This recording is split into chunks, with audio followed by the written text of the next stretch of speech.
Excuse me? Ah, Monsieur Stobart, n'est-ce pas? That's correct. You remember me. The retention of such data is part of my duty as a gendarme. That is how crime is fought, through attention to detail, not intuition. Yes, sure. Have you heard of a man called Marquet? Yes. He used to be known as the Mole of Montmartre. I heard he's been hospitalized, probably by one of his rivals. Which hospital was Marquet taken to? The Hagenmeyer Clinic, in the Avenue des Hérissons. See you later, Sergeant.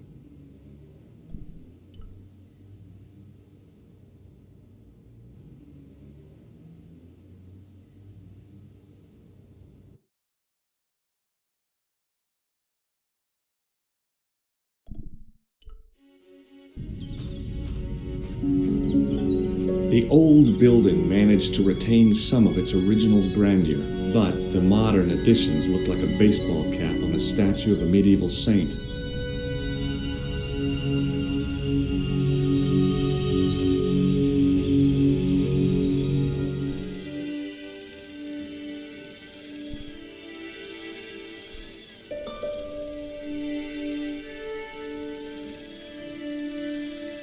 Excuse me. Yes, sir? Is this the Hagenmeyer Clinic? That's correct. I thought I was in a garden center. Oh, the plans. They were my idea. A little greenery to evoke the spirit of nature. How may I help you?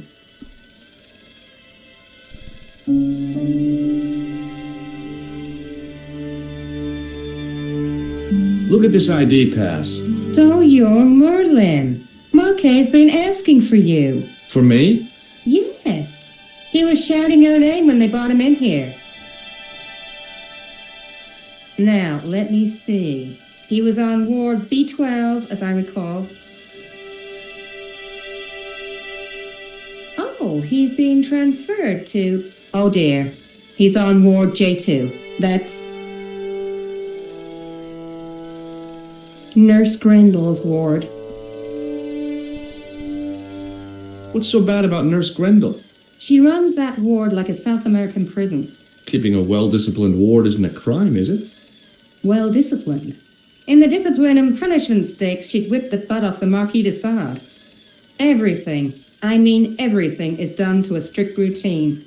6 o'clock, alarm call. 6:10, bowel movements, and woe betide anyone who doesn't have a result. Those patients of hers are like Pavlova's dogs. She sounds like a real nightmare. And then some. If Nurse Grendel is that bad, how come the authorities tolerate her? She's like part of the furniture. Oh, you mean she's been here a long time? No, I mean there's not a man in this clinic who hasn't sprawled out on her. I was beginning to get the picture.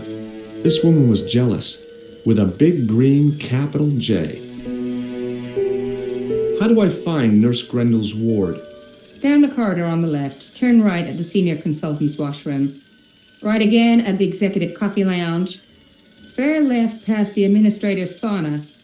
And turn left at the end. That's J2. And good luck. Thanks for your help, ma'am. You're welcome.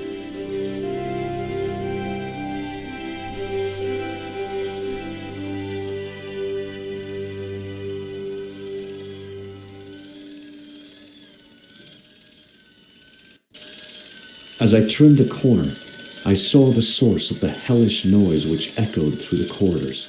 It was an industrial polish.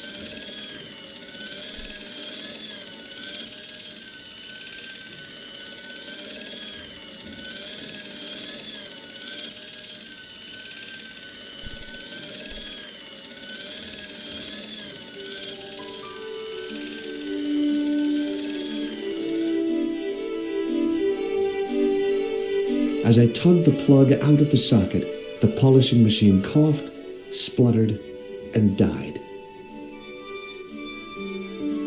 Mr. Shiny, what's wrong, pal?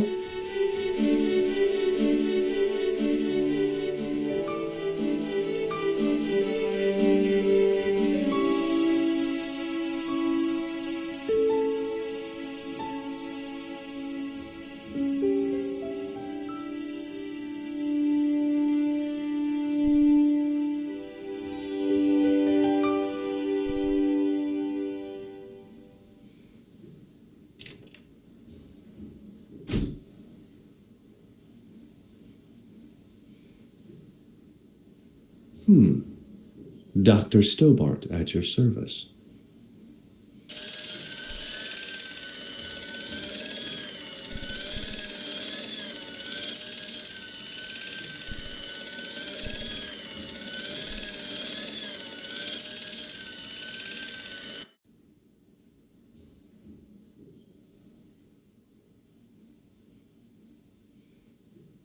Good afternoon, Doctor. Oh, hi. Is this Ward J2?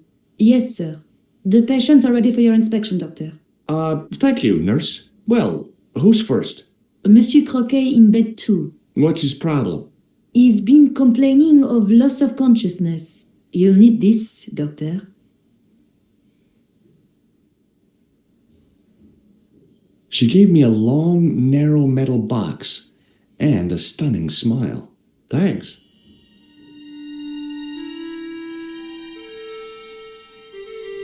Hi, I'm Dr. Stobart.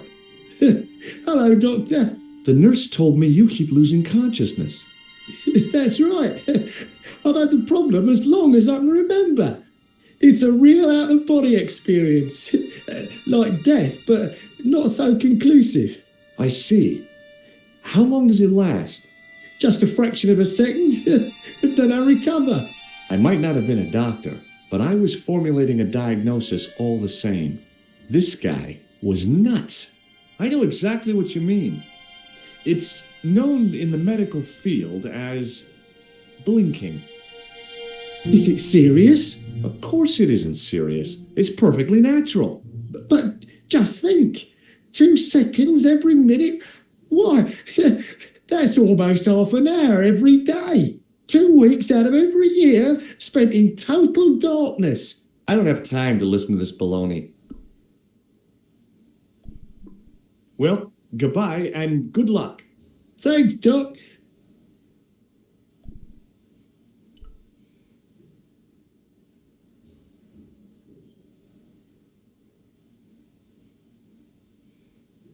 Doctor, What is it? you haven't taken my blood pressure.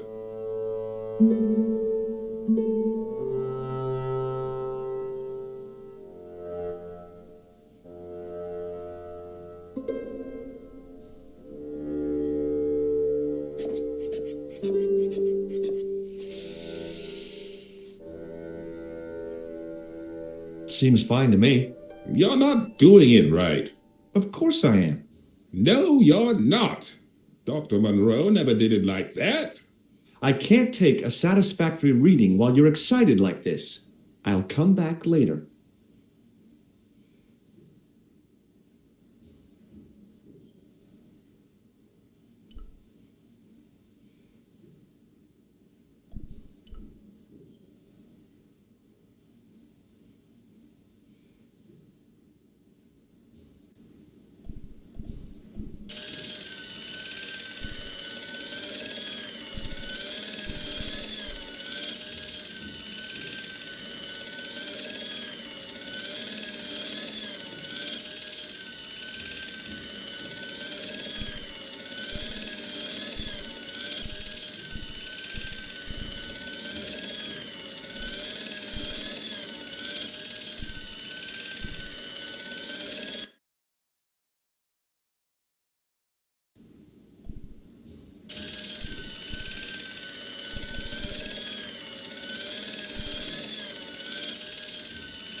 Hi, my name's George Stobart. Aha, just the man. You must be the new boy. Yeah, I must be. Well, stop wandering about and make yourself useful. Bonnie, come here, boy. This is Benoit, my nephew. Can I trust you to look after him? Do your own babysitting, Gramps. Who do you think you are, anyhow?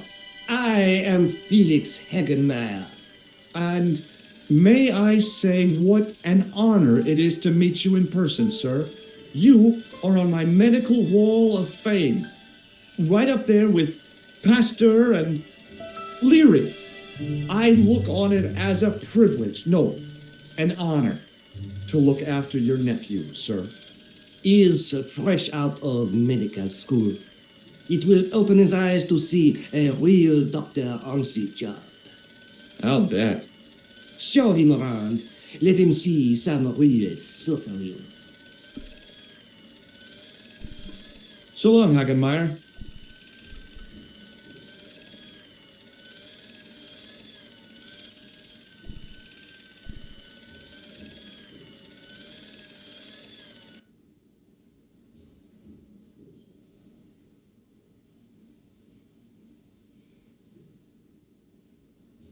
Could you take a look at the client in bed number 3 now? His name is Eric Sopmarsh. What's his problem? He's delirious. He just now came out of theater. He's recovering from major surgery. I'll have him up and about before you can say, Lazarus, get out of your bed and walk. Hello? Anybody home? Who are you? My name is Dr. Stobart, and I'm here to steer you down the rocky road to recovery. Dr. Monroe said there was no cure for what I've got. Your problem is you stayed in bed too long. Are you sure you're a qualified doctor? You better believe it. See you later.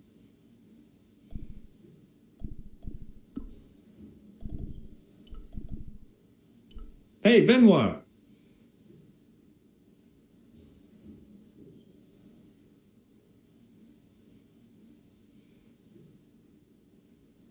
There's no need to shout. What do you want? Here, take this pressure gauge. Thank you, sir. What do you want me to do with it?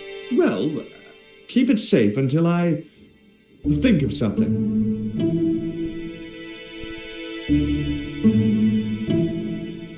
Hey, Benoit. Yes, sir.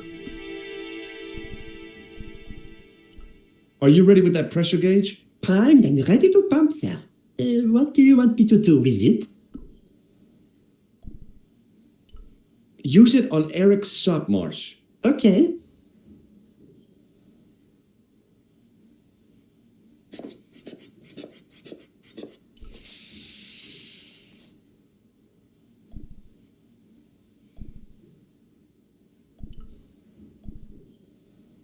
I'm Dr. Stobart. Bonjour, docteur. Have you heard of a guy called Marquet? Is in quarantine, doc, right behind this here door. Marquet is just the man I wanted to see. I wouldn't go in there if I was you. He has anthrax. I have to visit my patient. What for? Routine. I have to check he's still breathing. What if he's not? I'll sign the certificate and register his bed as vacant. That's a cold and distant attitude to death. Well, I've been institutionalized to the point of godlike aloofness. The white coat suits you. Thanks.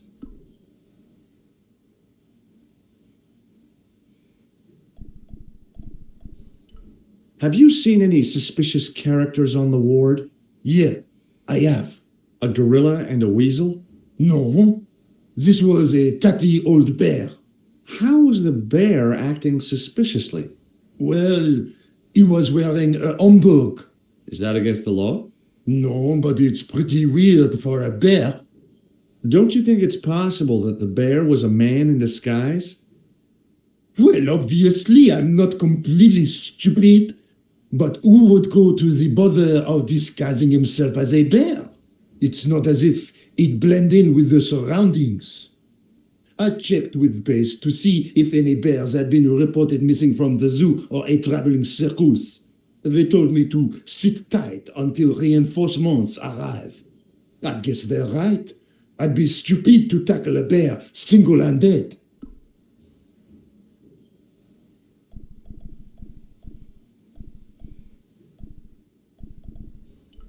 Do you recognize this red nose?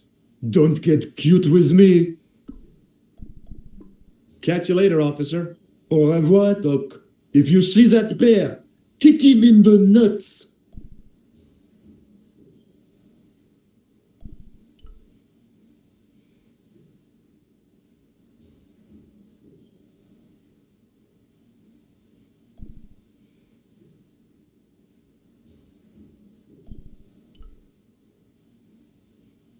Rather you than me, pal.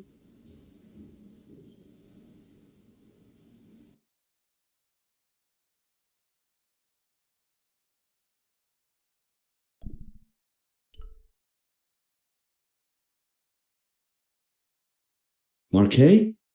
Yes, I'm Marquet. I've been expecting you. You have? Well, what are you waiting for? Get it over with. I just want to know what I should do with the jam. The Lombard gem. Yeah, right here in my pocket. I thought you were one of the assassins. Not me. I never inhaled. So, you were sent in my place? Yeah. You could hardly make the trip to Ireland in your condition. What should I do with the gem? Deliver it to the Grand Master. Quickly tell him that I have found the tripod right here in Paris. You have it? Not yet, but it's been taken care of. I hired a couple of stooges with a flair for petty crime. Would that be Flap and Guido by any chance? You know them? We've met. What about the Hashashin? Is more likely to have followed Hausner.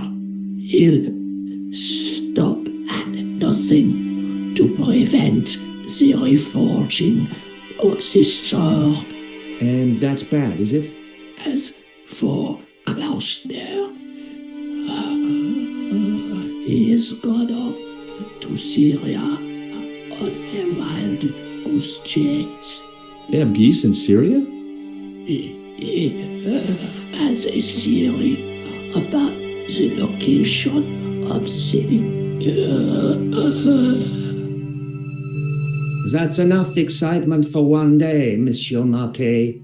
What are you doing here? Talking to this patient, of course. Monsieur Marquet is my patient. If Herr Hagenmeier was to hear that... Okay, I'm going. I'd learned all I could from Marquet anyhow.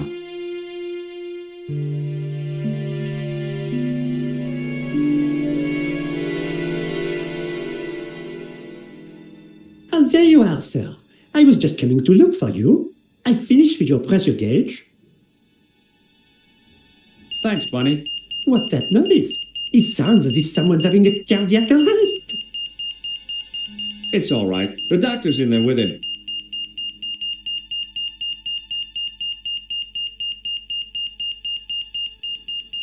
Are you sure he was a doctor? Oui, monsieur. He showed me his ID. It was Dr. Braille. There's no Dr. Braille working here. He's an imposter. The door's locked. Help me, officer.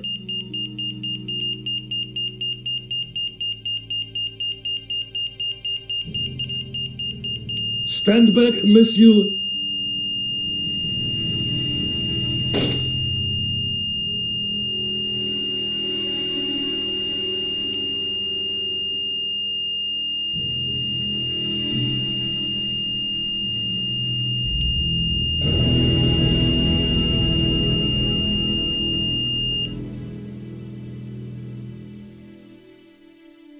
I found Jacques Marquet. Did he talk? Yeah, he talked. For the very last time. He's dead. Yeah, killed in cold blood by a bogus doctor. That's despicable. What kind of guy would pass himself off as a doctor and take advantage of a dying man? Was it Khan? No, I don't know who he was, but it certainly wasn't Khan. He got away, out the window.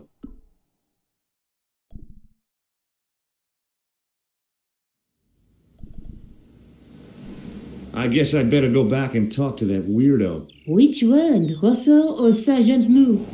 Oh, were you referring to Andre? I'll let you work it out.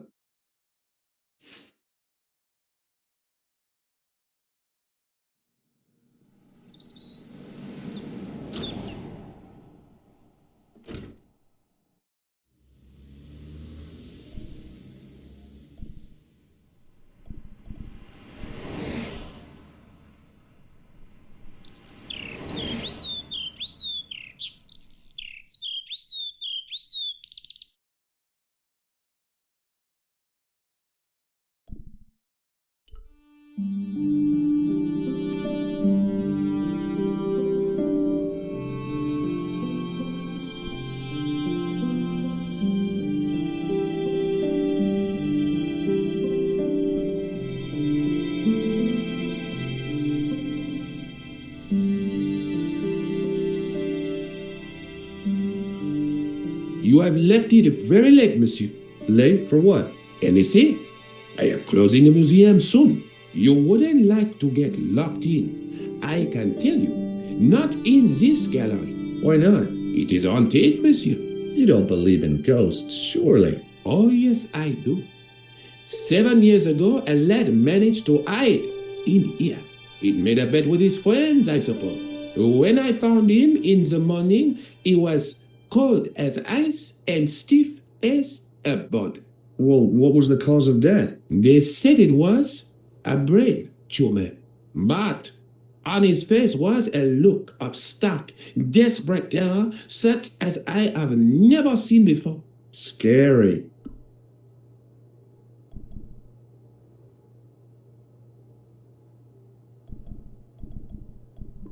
Forget it.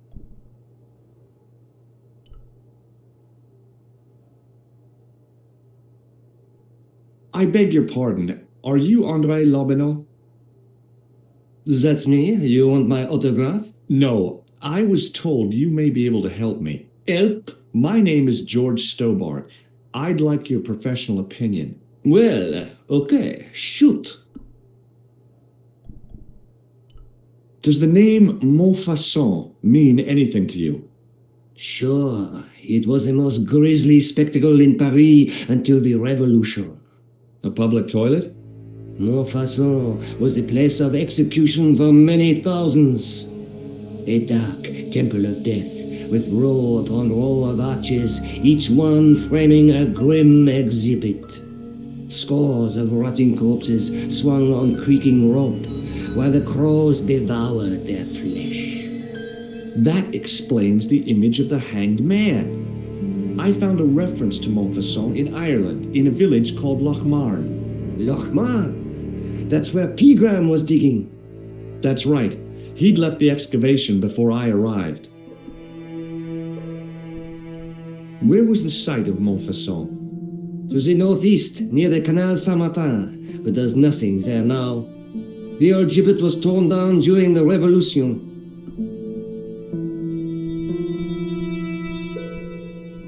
Thanks for your help, Andre. You're welcome.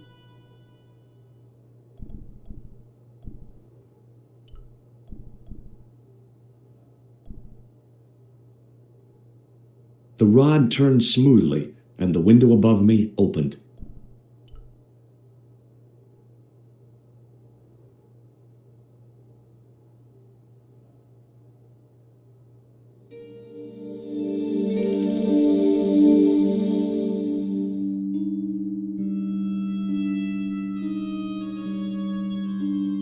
It is closing time, Monsieur Lobineau.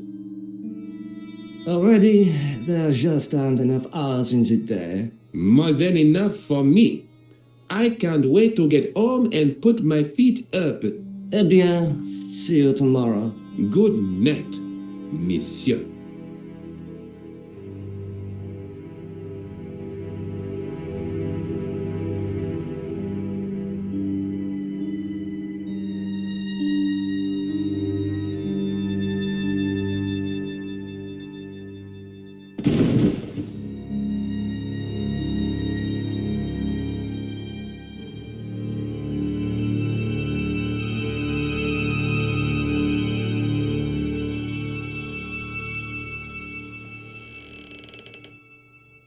Hey, kiddo!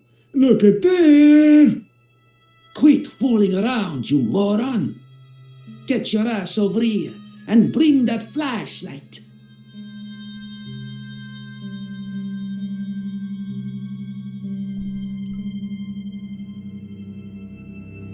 What the? Who's there?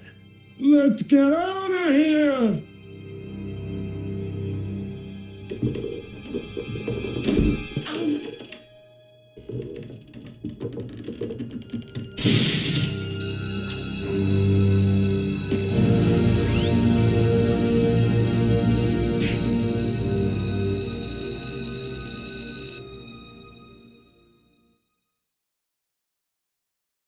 And when I woke up, I was at the police station. Luckily, I managed to persuade Rosso I was innocent. Poor George. What a mess. I bungled the whole thing. I don't think so. You made a pretty good job of distracting those two crooks. Yeah, but the killer got away with the tripod. No, he didn't. He's not the only one who can dress up in costume. You mean it was you who stole the tripod? Oh, hell, Nico. I could have been shot. Those dogs are more likely to shoot their own feet. I just wish you'd told me your plans. We're supposed to be in this together. And how come you dressed up like a pantomime cat? Don't suck your secret. Oh, rats. And don't call me Georgie. Oh, I really thought you'd be pleased. After all, we've got the tripod.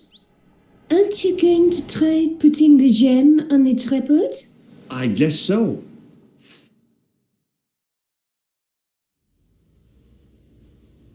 Nothing happened. Yeah.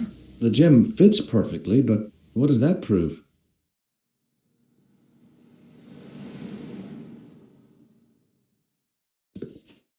Maybe the tripod has to be in a certain location. There's nothing on the manuscript to indicate where, though, is there?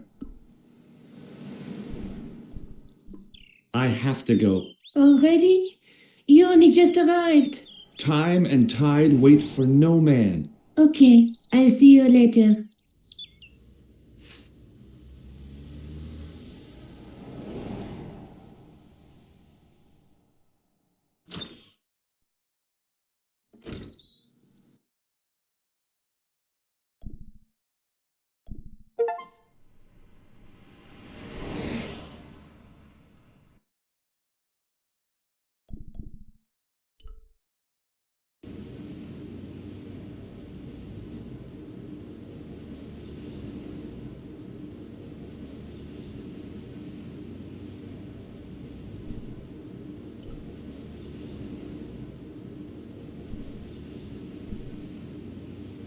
Hey, you with the balls. Oui?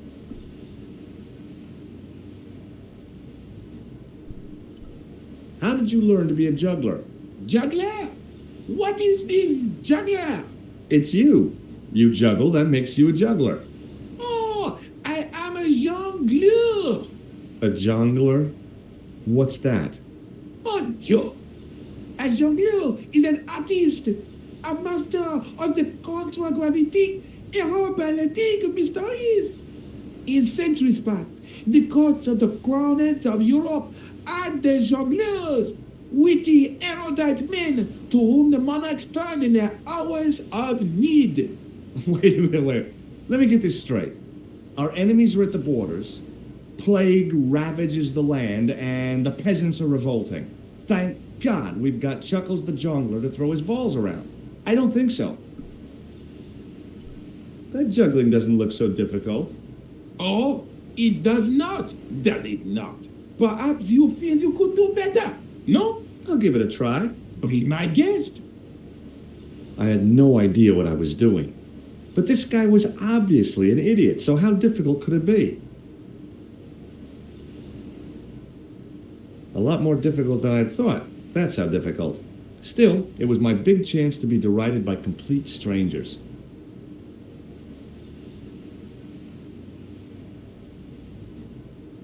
Not so easy after all, is it? No, I guess not. Catch you later. Au revoir, monsieur.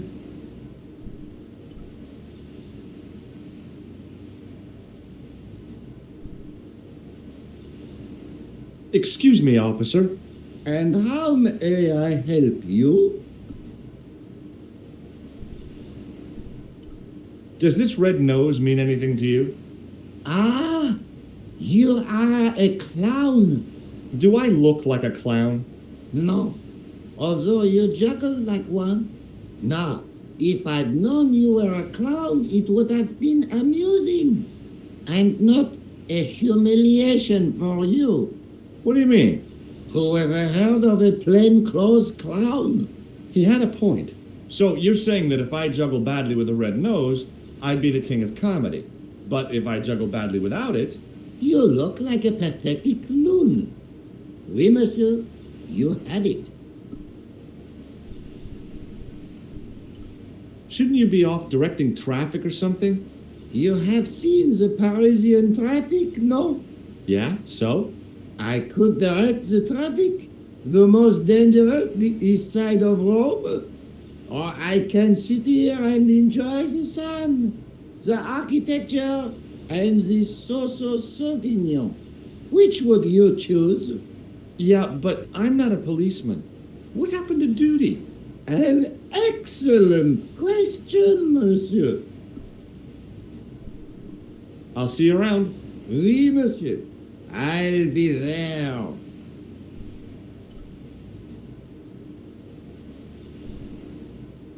Hi again. Oui? What is it this time? I'd like to have another try at juggling, please. You have gone on a crash course, perhaps? No, I just had an insight into presentation. Huh? Allow me to demonstrate. The balls, please. If you insist on completing your humiliation, monsieur. Okay, now for my secret weapon.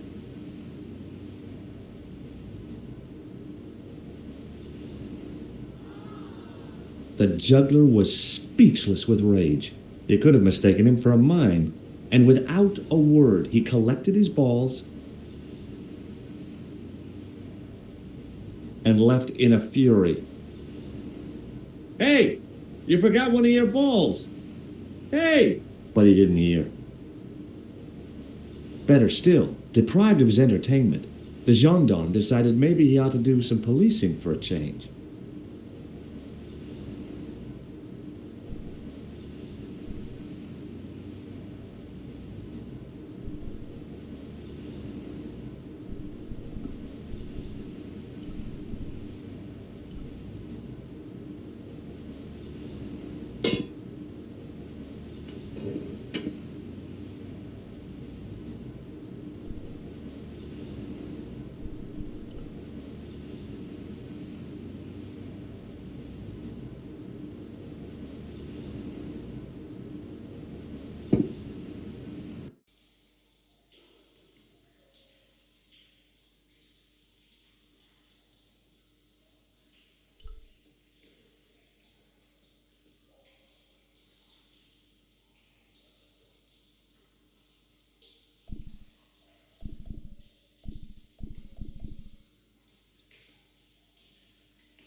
There were 3 arches, each with an inscription.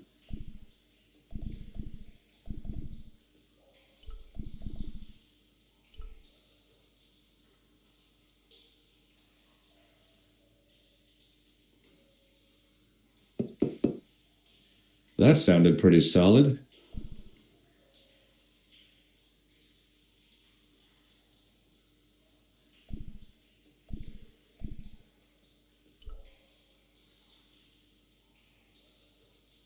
A hook dangled from the end of a heavy-duty chain. There were 3 arches, each with an inscription.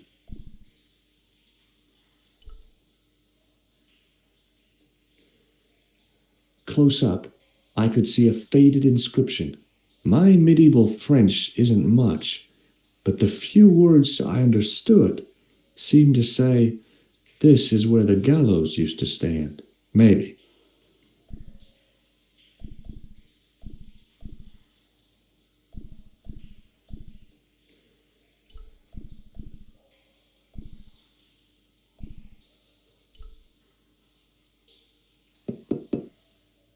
That sounded pretty solid.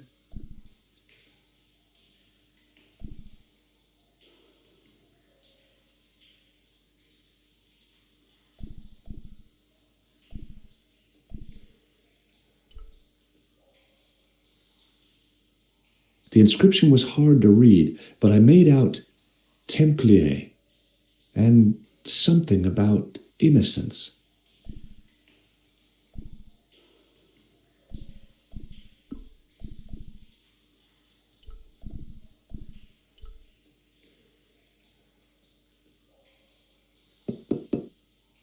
Nothing hollow there.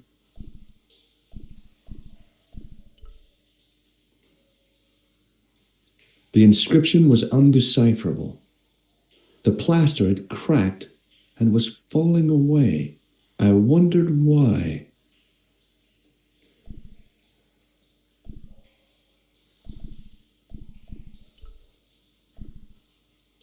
The inscription was undecipherable. The plaster had cracked and was falling away.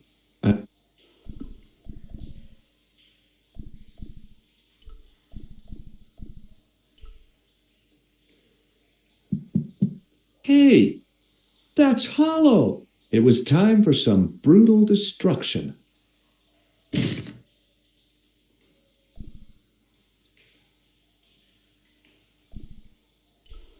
Close up, I could see the plaster was thinner where I'd broken through, and behind it were some cogs and a lever. Here goes. Hey, cool.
There was a crack in the wall. Through it, I could see a glimmer of natural light.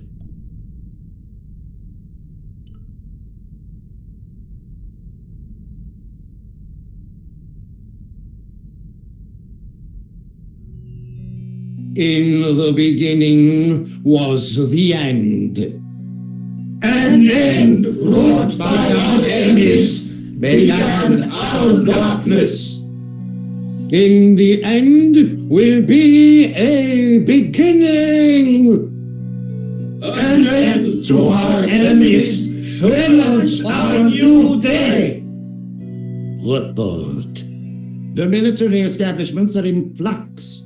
The end of the Cold War has left them with no clear goal and as obvious targets for budgetary cuts. We have successfully promoted a sense of betrayal in the upper echelons. They feel that the politicians have cast them adrift. The pattern is emerging. Our time is now. Good. Mademoiselle? Governments are giving the corporations more respect than their own citizens. A groundswell of dissatisfaction and dissidence is growing. The corporations are becoming too large and complex for their own executives to control them. A blind belief in market forces is accelerating this trend the world over. The pattern is emerging. Our time is now. The global population's belief in those that govern it has never been lower. We have inculcated a sense of immediacy and action over forethought and planning in all the major governments. They are acting on hasty decisions that cannot be completed or revoked without appearing foolish. The pattern is emerging. Our time is now. Excellent. The tired old governments are dying a slow death from their own incompetence and our machinations. The millennium is almost upon us, and everything is in place for the rise of our new order. Almost. Professor, where is the broken sword? As we discussed last time, with the loss of the manuscript, our search is as a corollary hindered. And as discussed last time, you have been furnished with a dramatically increased budget. What have you been doing with our money, Professor? We are working on the principle that the Templars, that is to say, our predecessors, Hold on. These are the Templars? must have left a trail when they were hiding the clues to the sort of Baphomet's location. I have a small army of historians and archaeologists ferreting out that trail. I trust these historians and archaeologists are more trustworthy than your friend Pegram. Pegram was loyal. He tried to protect the Lochmarn gem when the Hashashin came near. And failed. And don't call that Syrian maniac the Hashashin. He's an assassin. Plain and simple. That's not what he believes. He actually thinks. Silence! Do I have to remind you that we have a sacred duty? A trust? When Philippe attempted to destroy the order, we lost the sword and our power with it. Now we have the opportunity to reforge it. But time is short. We need results, not petty bickering, not excuses. Now, Professor Baphomet. Yes, of course. My apologies. We will find Baphomet and the sword, manuscript or no. We have already found another element actually within Paris. Excellent. What is it? Well, we're not exactly sure at present. Ha! But I have my best people working on it. You would do well not to criticize others, Eklund. At least I have not murdered one of our own. Of course. That guy was the bogus doctor in the hospital. Marquet was a liability.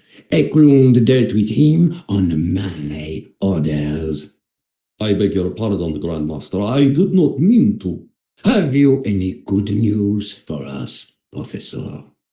We already know 3 of the elements. We know that Klausner had obtained the lens before he vanished. Where was he? Syria. We know that he arrived, but after that, nothing. The assassin. I fear so. It's a shame. Klausner was a good operative.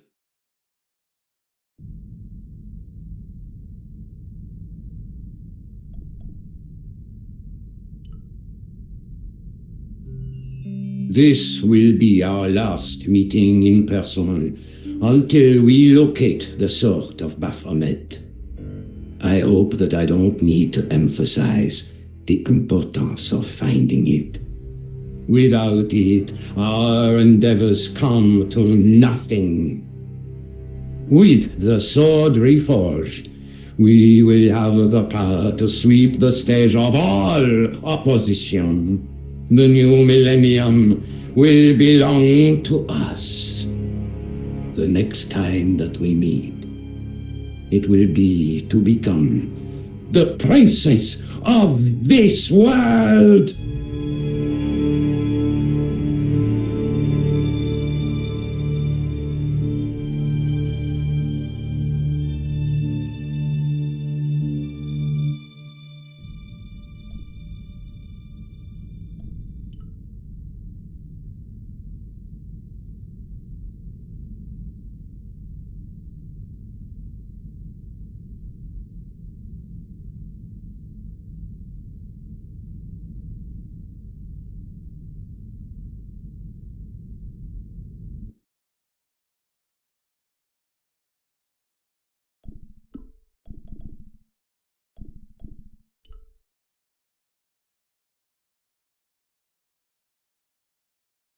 I noticed 3 small notches around the edge of the stump's top.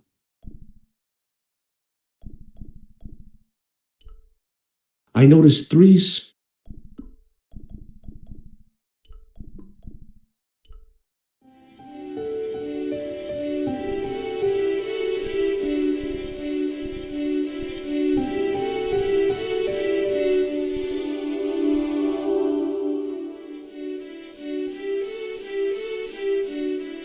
The light, falling from above, struck the gem and scattered in 5 neat rays, and each ray picked out a letter. Starting from the seal, I could read M-A-R-I-B, Marib. Now all I had to do was figure out what the heck that meant.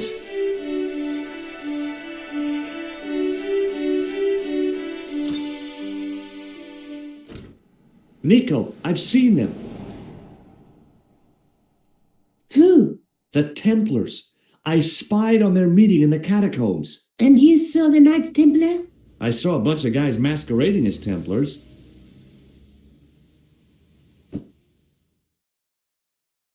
They're after something called the Sword of Baphomet. The bogus doctor was there, the guy who killed Marquet. The manuscript is the key, just as we thought. It shows the way to the broken sword, whatever that is. And how does the assassin fit into all this? He's out to stop them. These Neo-Templars, they're men and women in influential positions. Don't you see? Plantar was one of them. The assassin killed him for the manuscript, to stop them finding the sword. But now we have got the manuscript. Yes. So, how does he hope to find the sword? I don't know. They said something about a lens and a guy called Klausner who's gone to Syria, but they didn't seem to realize the significance of the very site of their meeting. You see, after they'd gone, I discovered a stone pedestal and a carved inscription. I set up the gem on the tripod, directly below a beam of light. The gem split the beam and lit the letters M-A-R-I-B.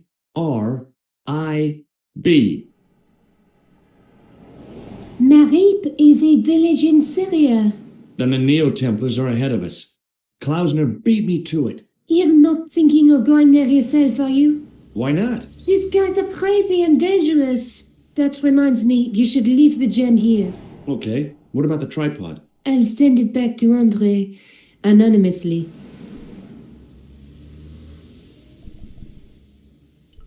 Have you ever heard of the Hashi Ashin? No. Marquet said that they were his biggest enemy. His biggest enemy was the bogus doctor. Don't remind me. That guy was evil. He had wild, staring eyes like a dead fish. I'll never trust a doctor again.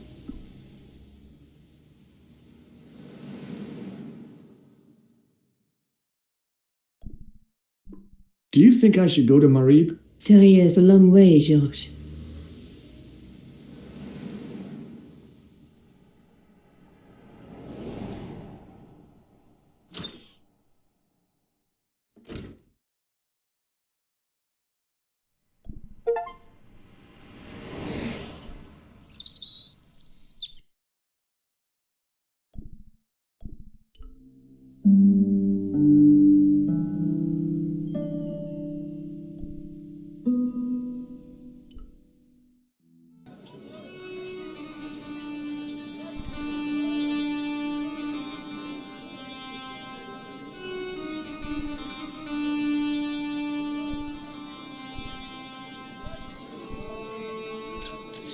The stand was being watched by a young boy, maybe 12 years old.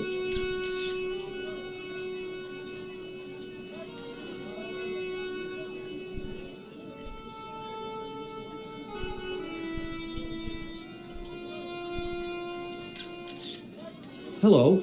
I was wondering whether you could help me. Why, hi there, handsome. What can I do for you? Hi, my name's George. I was just... Well, it certainly is delightful to meet you, George. I was... My name's Mrs. Henderson, but you can call me Pearl, I'm sure. Okay, Pearl. I was... So nice to meet a friendly American face so far from home. Pearl?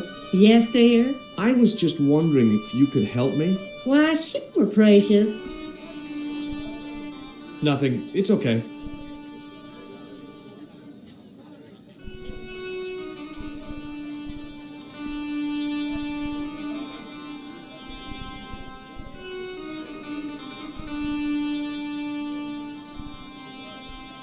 He didn't have anything that I needed.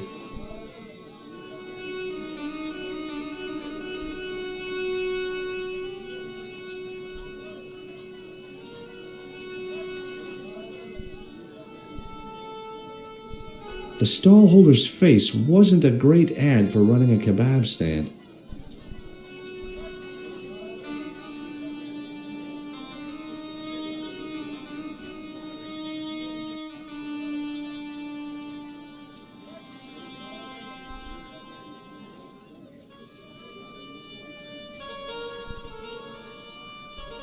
The carpet seller looked craftier than the offspring of a fox and an insurance agent.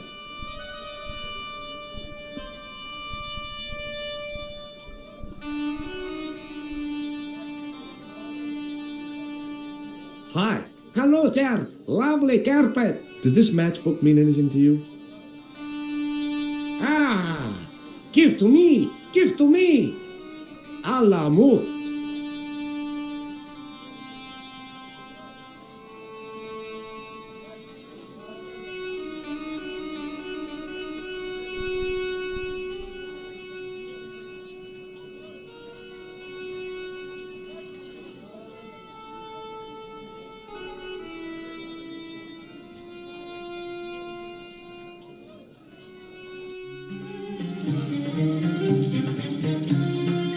Many beneficent greetings, my most fortunate possible friend.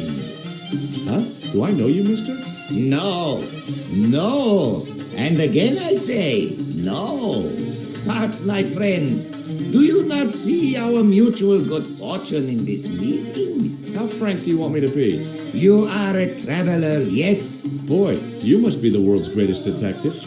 No, I am told that is Sherlock Holmes of the big forehead and slipper full of shag. I, as contrast, am world's greatest luxury taxi driver. I can see where this is going. I am Ultar, taxi driver and luxury guide per excellent. Yes. This I had to hear. Where does your heart desire to go?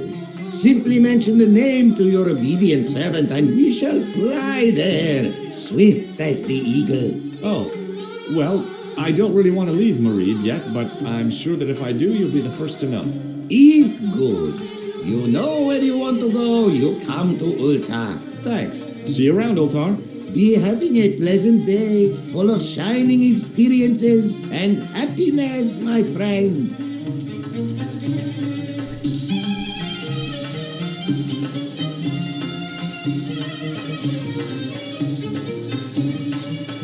Damn, the door's locked.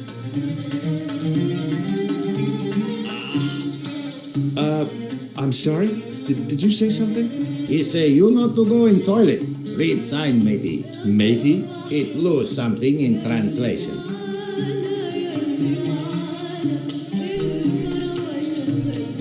By staring hard at the notice and squinting, I discovered I couldn't understand a word of it.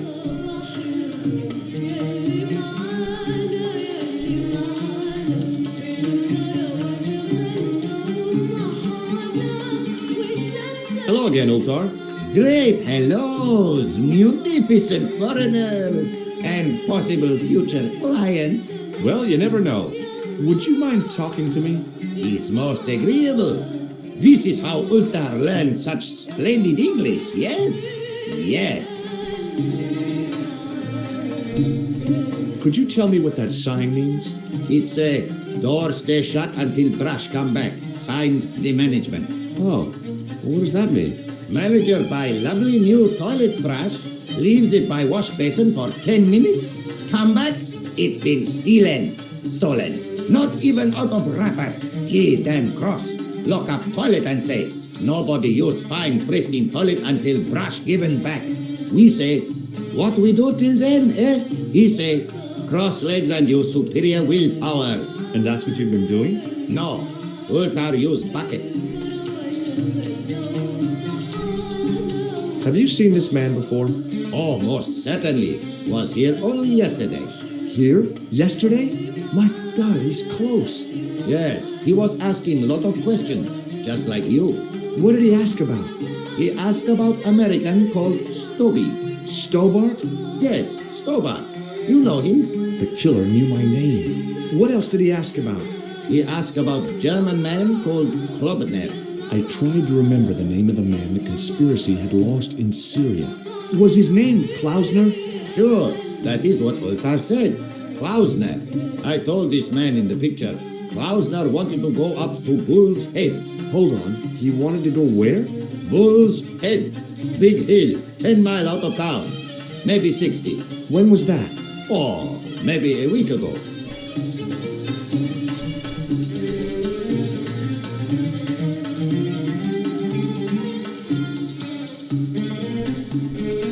See you around, Ultar. Fare you most splendid, good sir.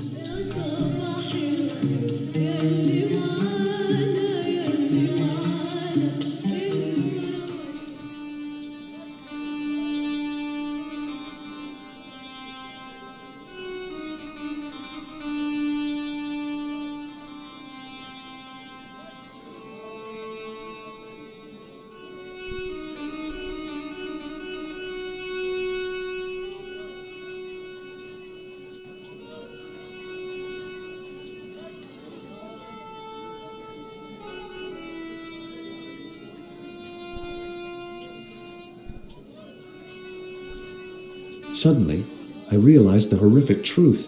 The guy was basting the kebabs with a toilet brush. It may never have seen the inside of a toilet bowl, but it was still hardly appetizing.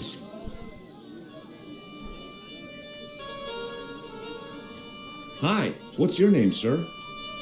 Hello, you buy kebab. Moscow.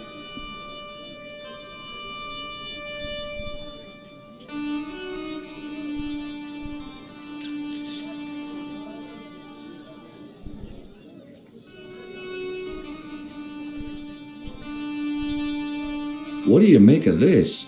Buy kebab. Moscow. Well, goodbye. Have a nice day. Most good.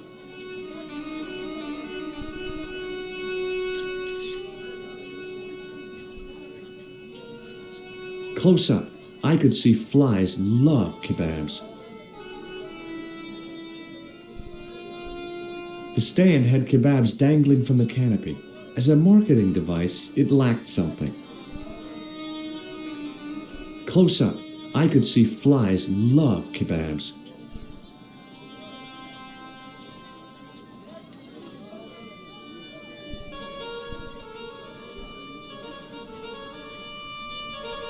Hello again, sir. Hello. Kebab? Yeah?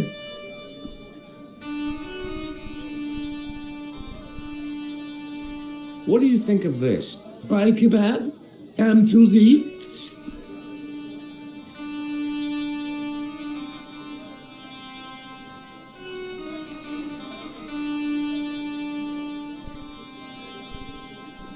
Well, goodbye. Have a nice day. Most good.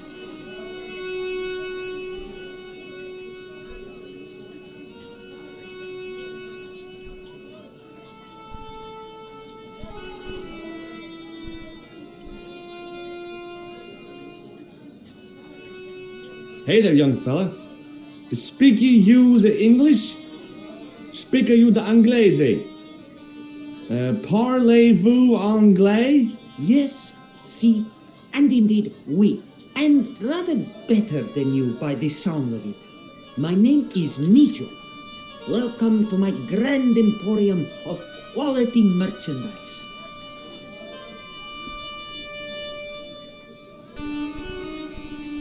Who's the guy selling the kebabs? Oh, that's Arto, a miserable blighter to be sure, sir. He doesn't seem very happy.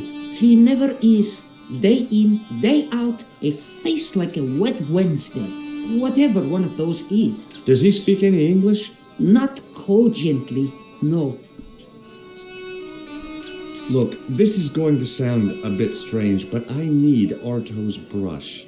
What? The brush he bastes the kebabs with? Yes. Let me find some dirty postcards for you instead. Nijo, this is serious. Arto stole that brush he's using from a friend, and I want to get it back. Perhaps I could help you, old chap. Maybe? Perhaps? Maybe what? Perhaps what? I do not wish to seem mercenary, sir, but I am a merchant, and merchants trade. Merchant? This isn't Sears and Roebuck here. Well, if you're going to be disagreeable, No, you're right. What would you like? what have you got?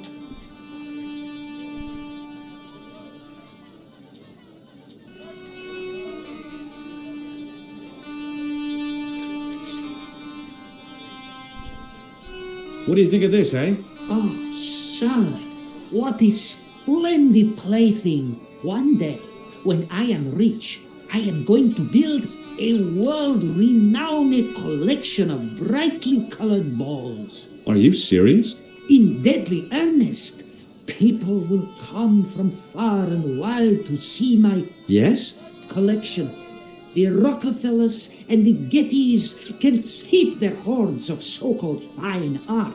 But answer me this.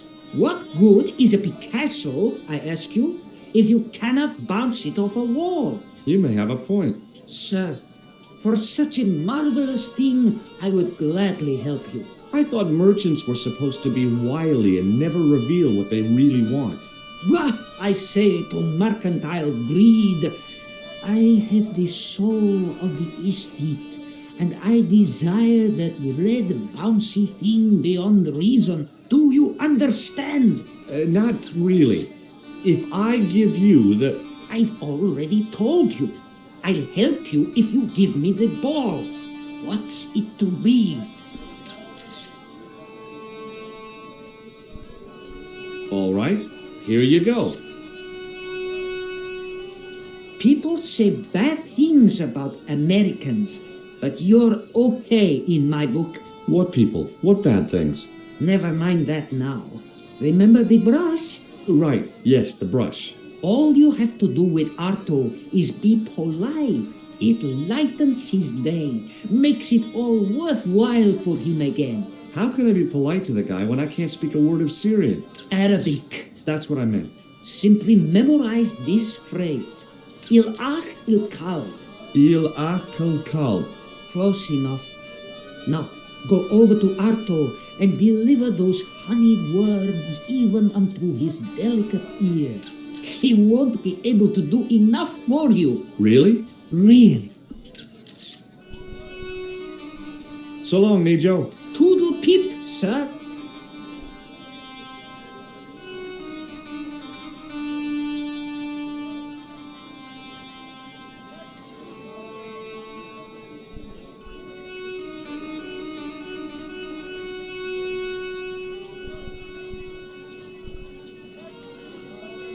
Hello again, sir. Hello. Kebabs? Yeah?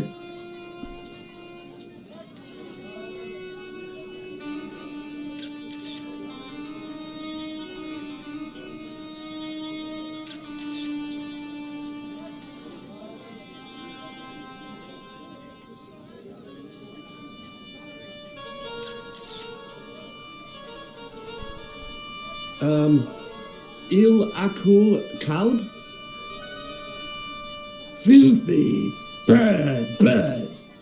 I'll kill you. Whoa, calm down. I just... Feet, do your thing.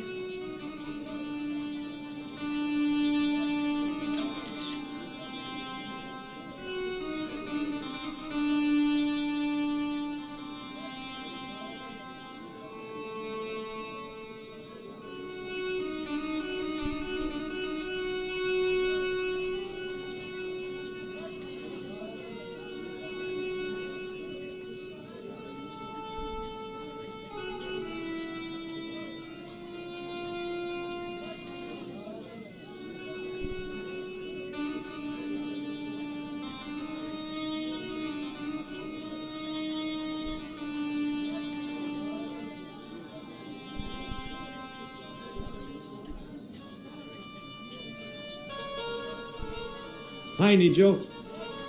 What the heck did you tell me to tell him? Patience, sir. Patience? Patience? I've been chased by a homicidal kebab seller, and you expect me to be patient? But consider, sir, while you were running from the irate Arto wasn't using the brush. Hold on. Are you telling me that I've been used as a diversionary tactic? Your brush, sir. I can't believe that you put me on that kebab seller's death list for a toilet brush. The ends justify the means, sir. Yeah, but I noticed it wasn't your butt that was on the line, though. They also serve who only stand and wait, sir. Oh, spare me.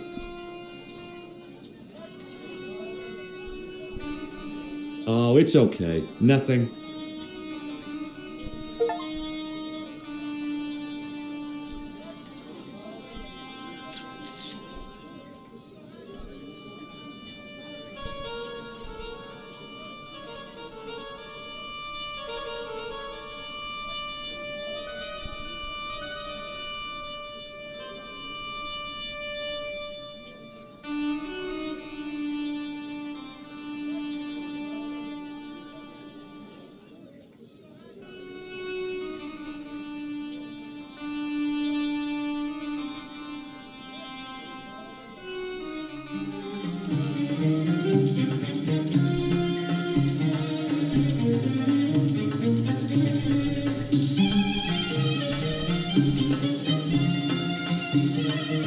Hi.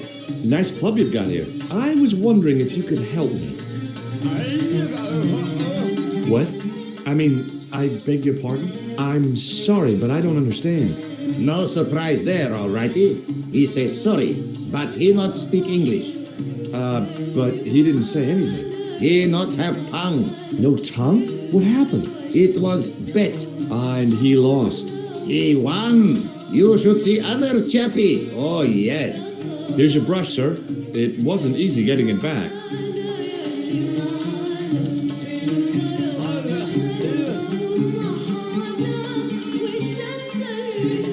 The manager took the brush from me, gave me the toilet keys as my reward, and stomped off. What was all that about? Manager, he say, bah, look at state of this. Need much cleaning in detergent before go around my, you bend. He said all that? Body language account for much, you know. Oh, yes, indeed.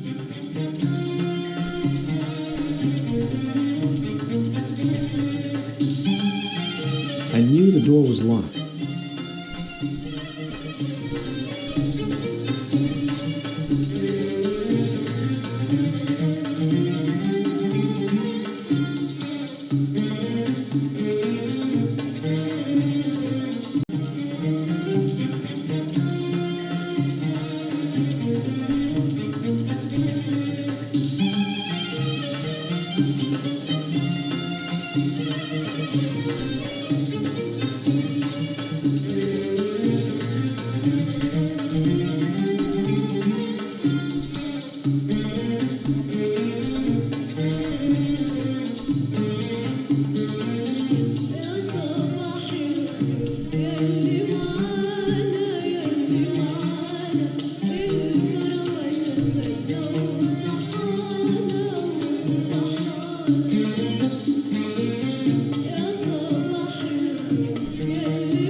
The plaster seems to soak up the grease paint until it began to look like stone.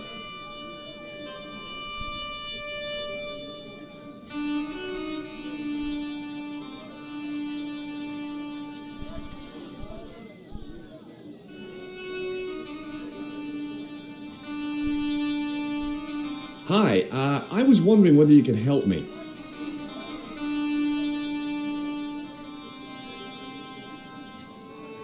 Why, sure, son. Always got time for a fellow American. The name's Henderson. Dwayne Henderson. Pleased to meet you, Mr. Henderson.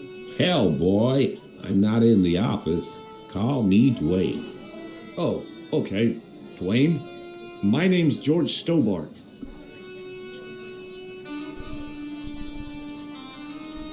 What do you think of this? Good gravy. Looks old. Yeah, I had to turn this town upside down. Boy, your luck's better than ours. Looks Roman. I wouldn't know. What do they say back home? How much do you want, George? Oh, I couldn't.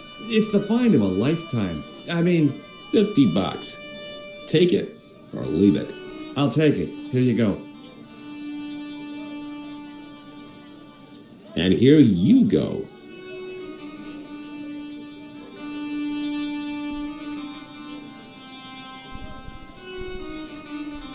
Have you ever heard of a hill called the Bull's Head? Can't say as I have. Where's that? I don't know. I'm trying to find out. Bull's Head, huh? You must remember that. Sounds scenic.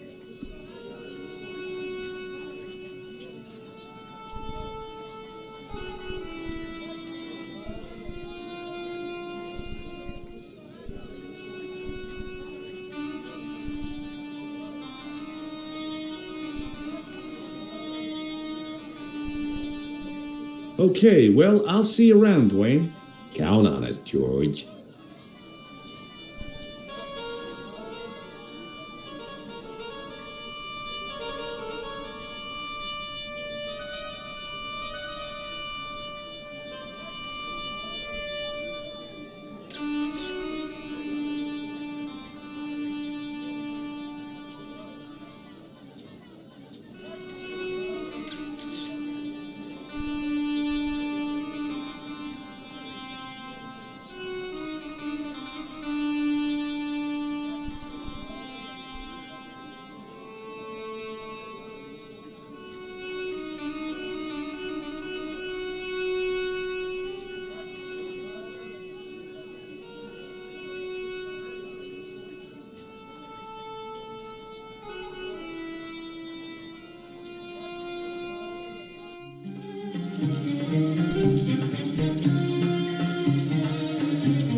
Hello again, Ultar.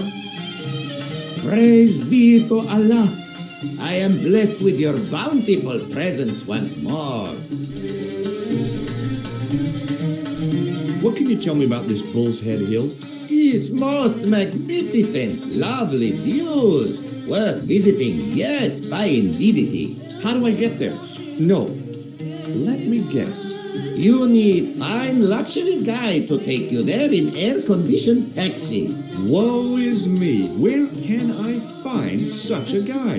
And Ultar is most luxurious guide for most literally some way, in any direction. Gee willikers, lucky old me. Are you desirous of my pleasant and luxuriant service? All right, let's go. First, I regret the formalities. A trip to the Bull's Head.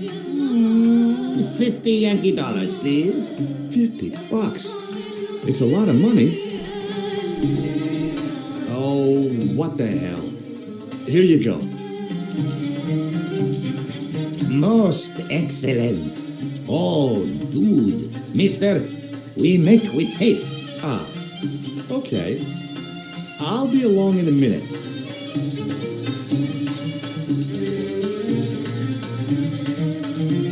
It didn't seem right to take off with the toilet keys, so I left them on the bar.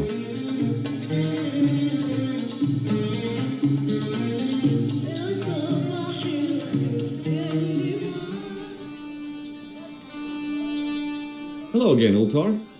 his most splendid and adventurous client. That's your taxi? Oh, yes, most assuredly. Most entirely splendid taxi in all Marib. It looks like an old army truck to me. Bah! You Americans with your checkerboard caps and your jet passes. You have lost sight of what a taxi should truly be. About 4 tons by the look of it. There, you have hit the nail in the nutshell. Okay, already, let's go. Regrettably not, most esteemed pair. There is a minor problem of a tiny nature. The fan belt has taken it upon itself to break. So, what are you gonna do? What can I do? I must wait for a ride to the garage for a replacement. How long is that gonna take? 1 day, maybe 6. I can't wait that long. We gotta get moving. But how, my friend? I'll think of something.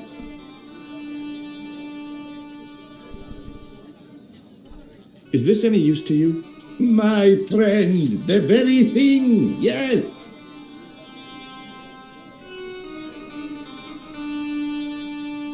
Ultar took the towel from me, cut it in 2 lengthways, and gave me half back. With his half, he did the kind of fan belt replacement that's normally done with stockings. Now, if I knot the ends together, so... Serviceable, yes? Very serviceable indeed. Stockings might work on a Bentley, but on a truck, the coarse toweling did the job nicely. Come along, my friend. You want to see the bull's head? Yes.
With a flourish, I tied the end of the towel to the stick with a textbook reef knot.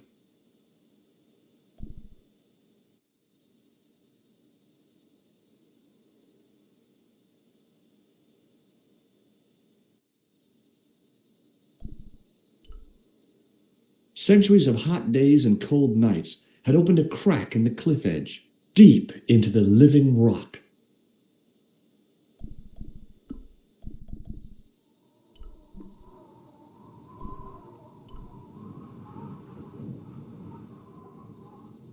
I could see that crack would make a good anchor point.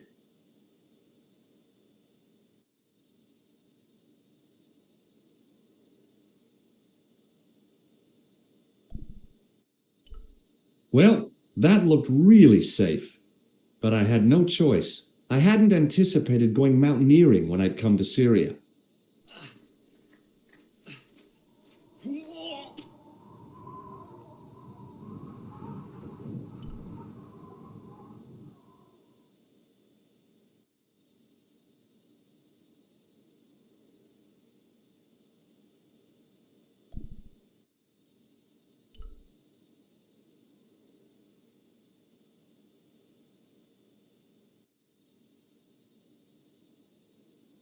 I didn't like the idea of putting my hand in there. But there was something in there. A metal ring, as wide as my hand.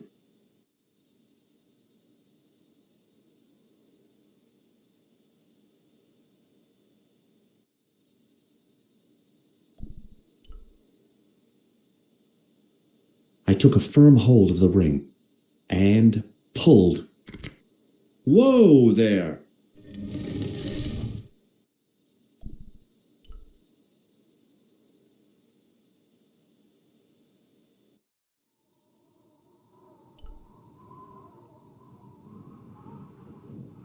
Around the corner, I found the corpse. Oh my God. Klausner, large as life and twice as dead. I'd hardly had time to accept the fact when I heard the door mechanism start up again. Oh man, no! The door had slammed shut, trapping me. I had a bad feeling about how Klausner had died.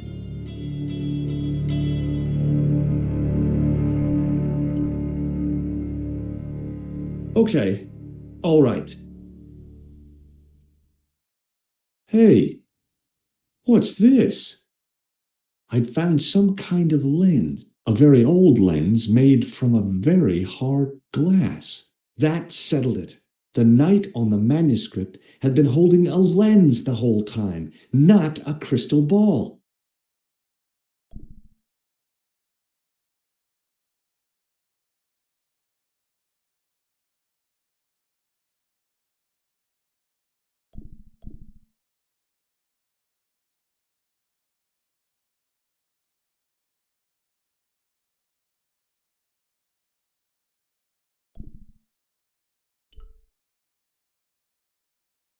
I couldn't think of anything to do with the statue, apart from scaring small children with it.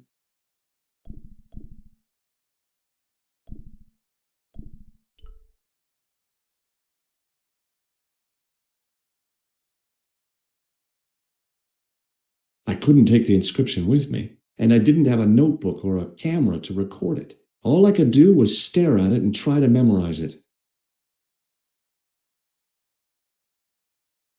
In accidenta sita est in hora mundi. Okay. That would have to do. The mouth's opening. It must be Ultar. My God.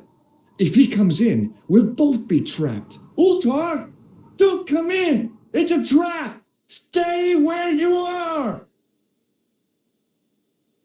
You! Hello, Mr. Stobart. We meet in the most unusual places. Please, do not make any sudden moves. I have no desire to maim you. Did you say maim? I did. Dead men tell no tales, as you say. And I want to hear everything that you have to tell me. And what if I don't want to talk?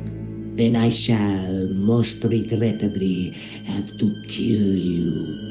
Rest assured, however, that I am an excellent shot. You would not suffer. Oh, that's good. Believe me, I'm really assured. It is rather dark in here. I think we should conduct our business outside. Why should I make myself an easier target? If I fire at you, Mr. Stobart, I shall hit you even in here. But, unfortunately, my marksmanship will suffer. It could be the difference between hitting you in the leg or the groin. Boy, it sure is hot in here. No sudden moves, Mr. Stobart.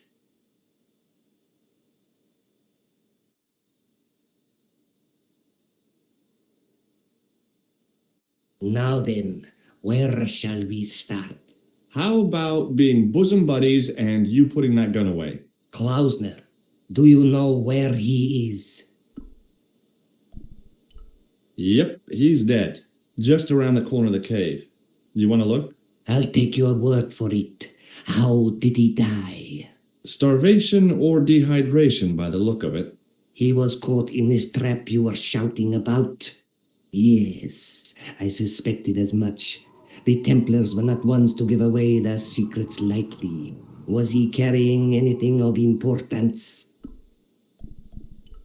Yeah, He was carrying some sort of lens. I've got it with me. Give it to me. I don't think so. Don't be a fool, Mr. Stobart.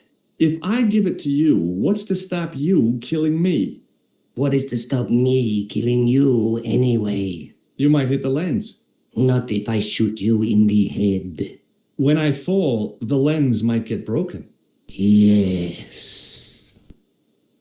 You plead convincingly, Mr. Stobart. Perhaps you will live to see another day. Perhaps. Was there anything else? Well, there was something in Latin up on the wall. What did it say? In accidenta cita est, in ora mundi. Ah, the words of Caesar. Yes, makes sense. Well, I know that roughly it means to the west, to the edge of the world. But what the heck is that about? It tells me where the sword of Baphomet lies. Mr. Stobart, I am sure that you are just what you appear to be. A gifted amateur. Thanks, I think. But I can no longer tolerate your interference. There is far more at stake than you realize. I cannot risk you inadvertently helping my enemies. So what are you going to do? I regret that we must end this here and now. What exactly do you mean? I am a professional. You will feel no pain. Oh, man. You're going to kill me? Your only choice now is whether you die like a man or like a dog. Okay, you're the boss. I'll take my medicine. You are an honorable man, Mr. Stobart, a rare breed. I should like to shake your hand. Yeah. Well, what the heck? It was a long way down. Below, I could see Ultar's truck.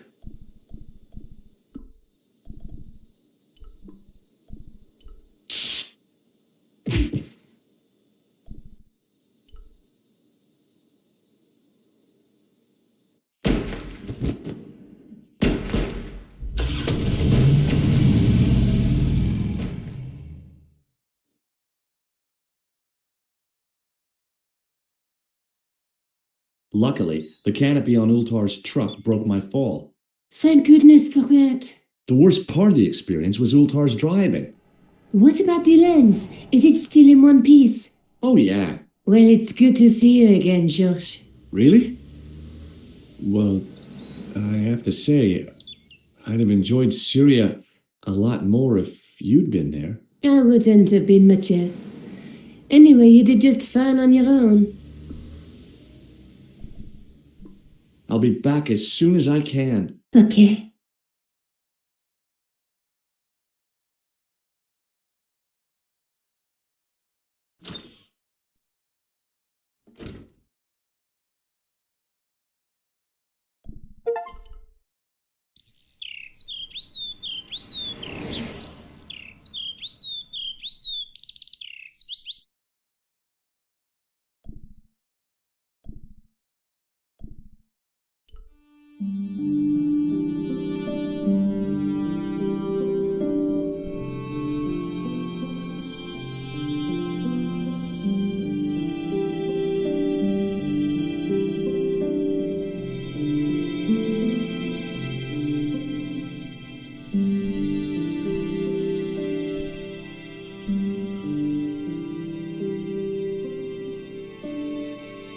Hi, Andre. Hello, Georgie. What's with the long face? Haven't you heard? The tripod was stolen. No kidding. I just don't get it. So many other treasures, and the thieves choose the tripod. A modern-day alchemist, perhaps? Who knows? There's no shortage of crazies in Paris. Where have you been? Nicole said you were away. I just returned from Syria. Syria? On the trail of the Templars? It's a long story, but I found the bull's head. It was referred to on the manuscript, remember? Yes, what is it? A secret cave built into a high cliff face. In the cave, I discovered a map bearing a phrase in Latin. In occidenta cita est in ora mundi. The island of Britain. Lies at the edge of the world to the west. Strange. That map seems to contain a series of pointers. Like I said, it's a treasure map. I'd like your opinion on a medieval manuscript. Vraiment? Do you have it with you? No, it's too fragile. And besides, there are certain people who'd stop at nothing to get their hands on it. Intriguing. Do you have a copy of the text? There isn't much, only a few Latin phrases. I was kind of hoping you'd help decipher the pictures. Without seeing the manuscript, that's a tall order. Just tell me one thing. What does the image of two men riding on the same horse suggest to you? The Knights Templar. Does the Templar seal appear on this manuscript? I'd love to see that for myself. The manuscript is being looked after by a friend. In Paris? Yeah. Not far from here, in fact. Well, just give me the address and I'll come round and take a look. I'm not so sure about that. Maybe I should check with her first. A female friend? Yeah, she's a woman. Maybe it was my imagination, but I noticed a predatory look in his eye. Suddenly, this friendly historian had turned into the big bad wolf. This friend who has the manuscript? Oui, the anonymous girlfriend. She lives at 361 Rue Jarry. Ah, I know it well. I'll drop by. Just as soon as I can. Thanks for your help, Andre. You're welcome.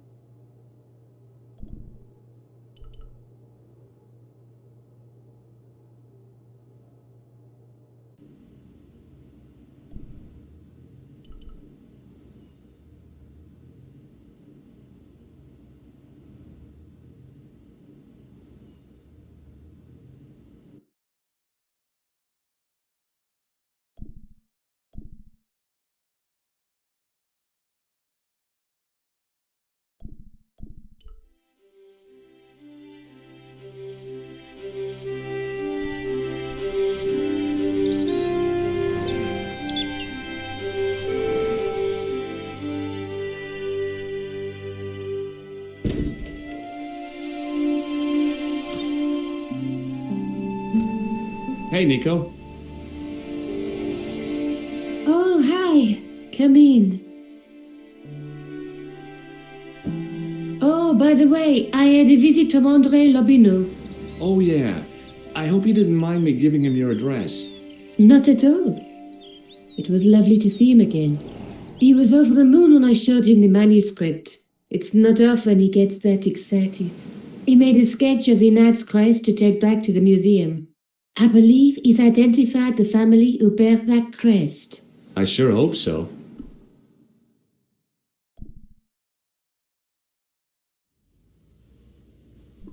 I'll be back as soon as I can. Okay.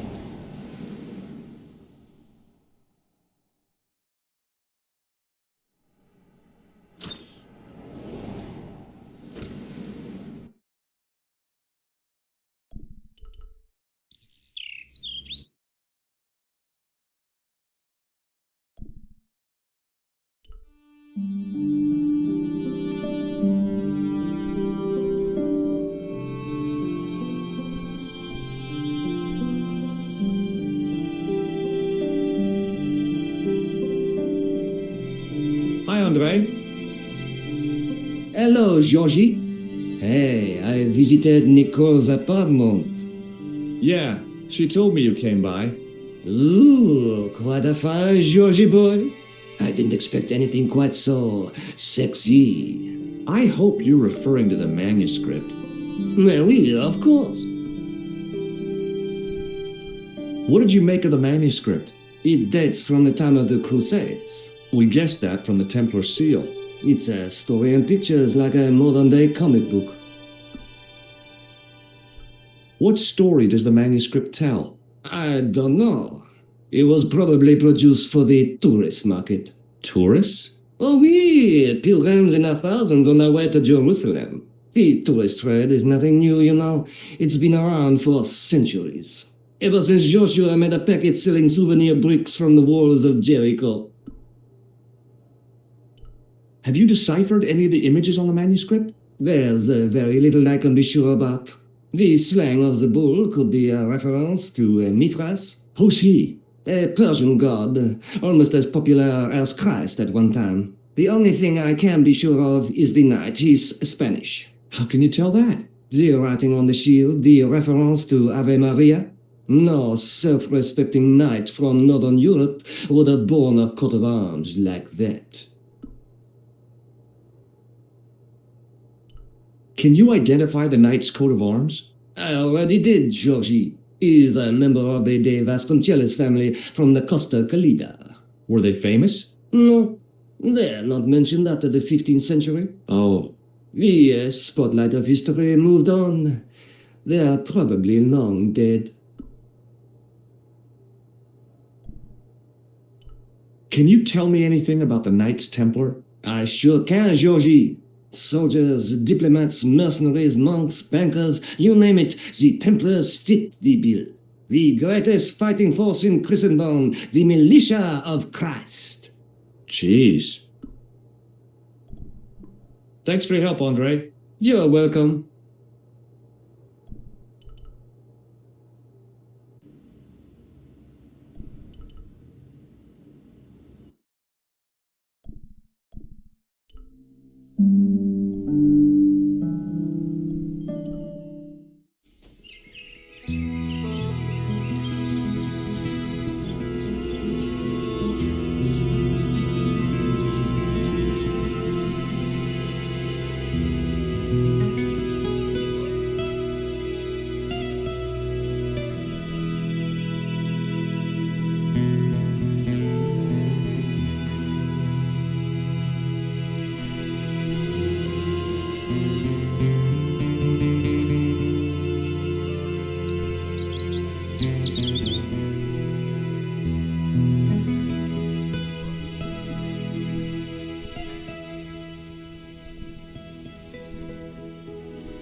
My horse has stopped. Yeah? See, my horse never stops. Well, I'm sorry to hear it. It's always sad when an old tradition comes to an end. Did you have anything to do with it? See, you. Well, I'm shocked. I'm mortified. How could you think such a thing? Very easily, senor. Very easily. I'm going to find out why my horse has stopped. And that means going into the house. You are not, absolutely not, to go in the house. If you do go in the house, I will set the dogs on you.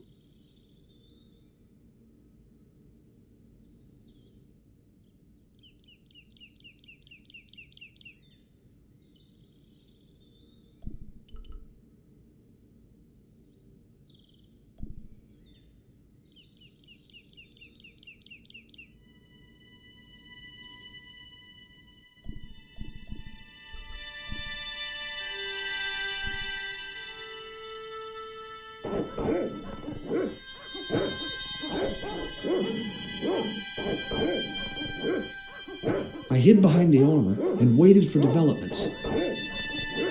Hey, you. I know you are there, American. All right, you dogs, I'm coming.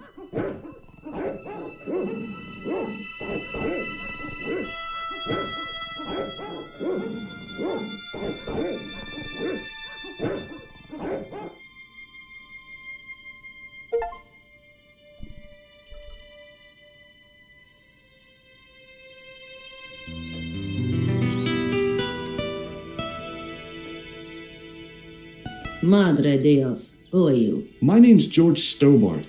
I'm sorry to burst in like this. You must leave at once. You're not wanted here. Please, if you'd just listen a minute. Very well. State your business, Senor Stobart. There's been a series of murders, part of some conspiracy. Anyway, the trail led me here. Here? There is nothing for the outside world here. Over 600 years ago there was. What do you mean? This whole thing ties in somehow with the Knights Templar. The Knights Templar are dust. They had a secret that was so important, they went to a lot of trouble to hide it. I do not see what this has to do with my family. Your family had a strong connection with the Templars, right? I believe that they've planted some clues here. Why should I believe a complete stranger who barges into my home? Just let me have a look around. If I find nothing... You'll be spending the night at the police station. Very well. Please, sit down. Thank you.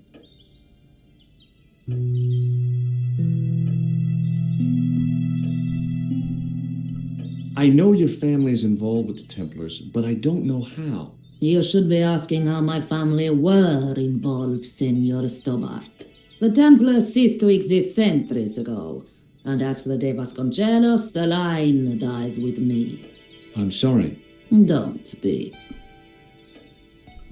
Okay, whatever happened almost 700 years ago. So, if the Templars left any clues, they're going to be in stuff that dates back to the early 14th century. Obviously. So, what do you have around here that's early medieval? Early medieval. Let me think. Well, the house is relatively modern, a scant 3 centuries old. Or, of course, the chess set. That chess set is over 600 years old? It must be worth a fortune. Indeed it is. Not that I would part with it, of course. No, I wouldn't either. That's the sort of thing that gets handed down to your children. Sorry. Its value is less than you might think. The set is not complete. One of the pieces is a modern replacement. As to the original, it was lost a long time ago. Nobody has any idea where it is? No. The children had it when they were taken. Children? What children? All in good time, Senor Stobart. May I examine the chess set? Certainly. But do not move any of the pieces. Okay, thanks. Close up, the modern piece stood out like a sore thumb. There was something else odd about the set. All of the original pieces had irregular bases. My lady, I have to warn you, there's a... You! Why, I feed you to the dogs. Lopez, what have I told you about feeding intruders to the dogs? But, my lady... Never without my permission. Senor Stobart, if I find that you're wasting my time, you will be fed to the dogs. Now, I want to show you something interesting. Follow me.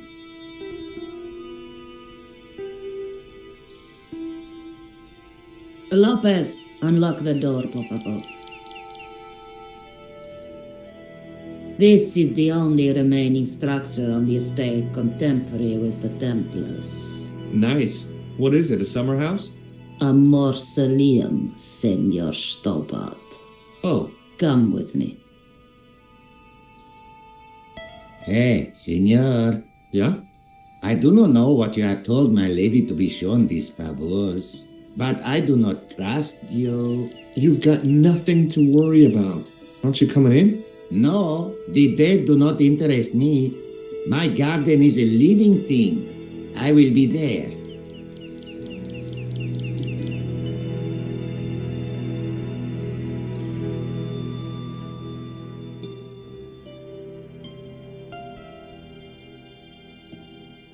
Wow, this is old.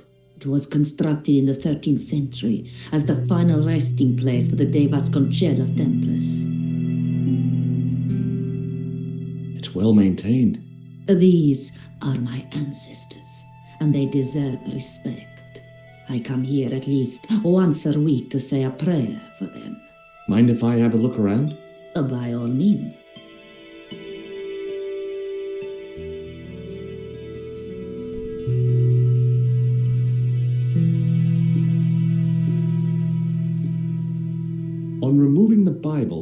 I found a pattern on the lectern top. Hey, it's a checkerboard!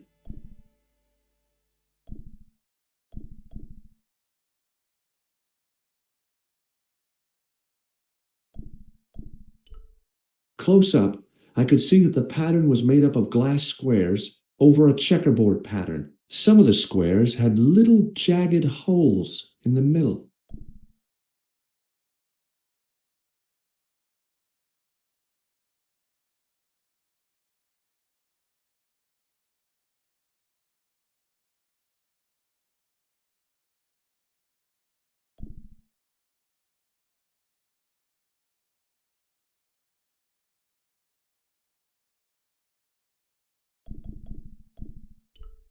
Close up, I could see that the pattern was made up of glass squares over a checkerboard pattern. Some of the squares had little jagged holes in the middle.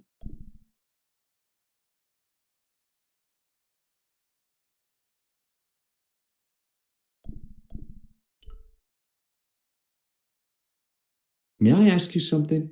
You may ask. What's the story with the glass chessboard?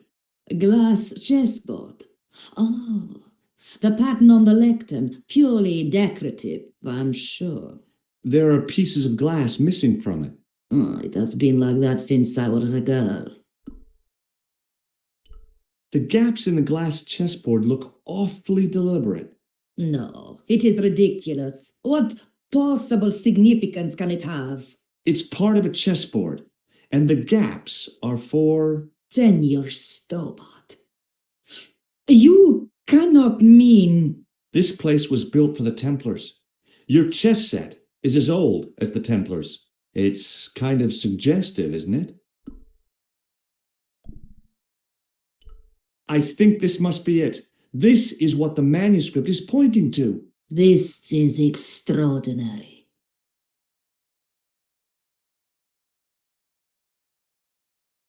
Am I to understand that the Templars left a puzzle here?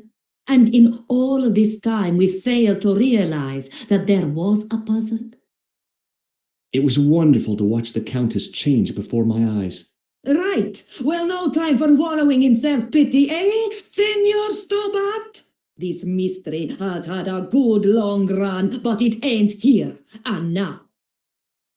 All those years of fatalism were falling away from her. Lopez! Lopez! Put that hoe down and listen! Go to the house and get my chess set.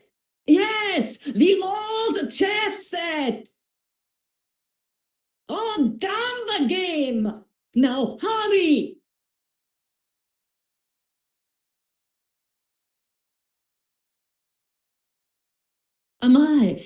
This is exciting, is it not? Don't get too excited. This could be a blind alley. Oh, I do not believe that for a moment. It's good to see you happy. Happy? You know, I think I am. You certainly know your history. What's your opinion of the Templars, Senor Stobart? The Templars? Well, they seem no worse than a lot of the knightly orders. You are mistaken. Compared to the simpering politicians of the Hospitallers or the brutish Teutonics, the Knights Templar were the embodiment of chivalry. The filthy, money-grabbing French king and his pet pope did a great wrong. A bane settled upon my family at the whim of that self-seeking tyrant. It was all a long time ago. Some things don't die. Injustice is one of them. While we're waiting, I'd really like to know what happened here. I mean, the curse and everything? It all began at the time of the dissolution of the Templars. Don Carlos had already left their ranks to become a scholar. Don Carlos, is he the guy who went missing? Si, but he had reckoned without the local bishop. The bishop envied of our lands and determined to use the papal edict as an excuse to destroy us. Don Carlos was on one of his scholarly journeys when the Inquisition arrived.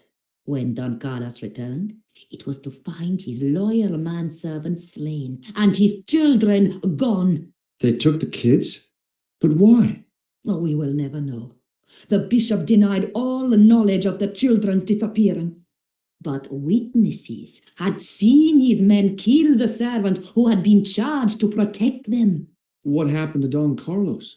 He swore he'd find his children if he had to go to the edge of the world.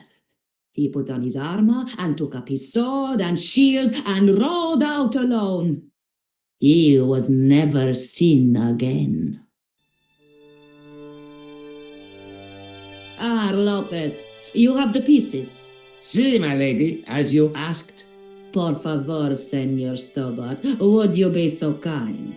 My lady. Calm yourself, Lopez. I believe Senor Stobart's motives are pure. Very well, my lady. My lady seems to trust you. But you don't. No, senor.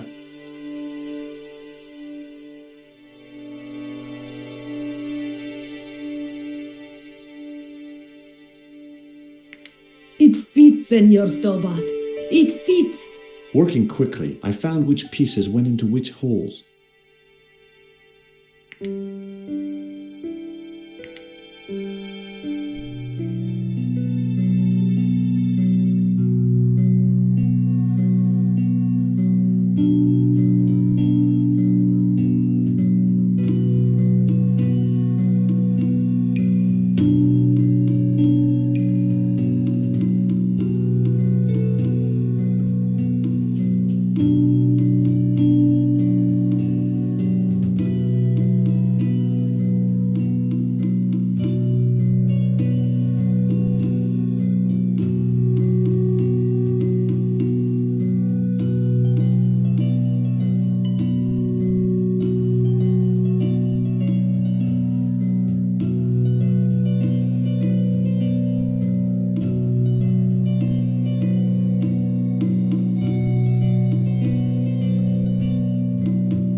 Senor Stobart, look!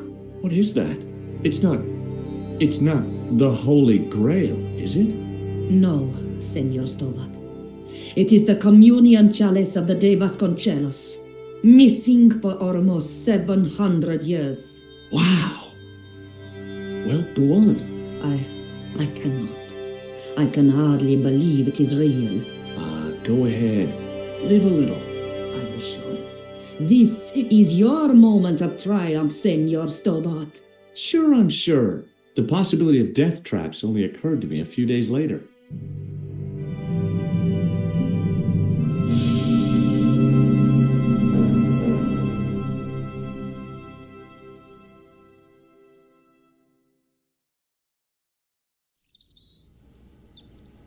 So the curse of the De Vasconcelos is lifted?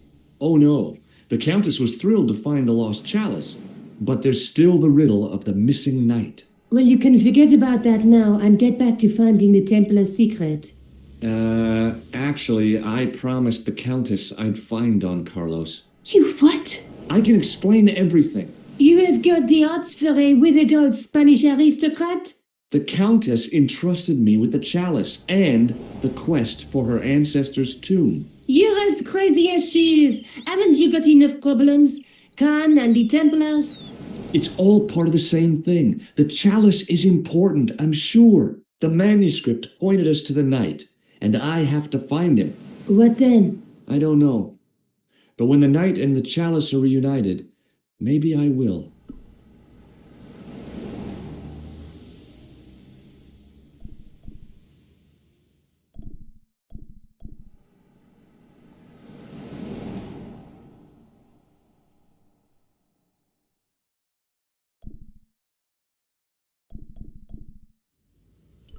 Let's take another look at the manuscript.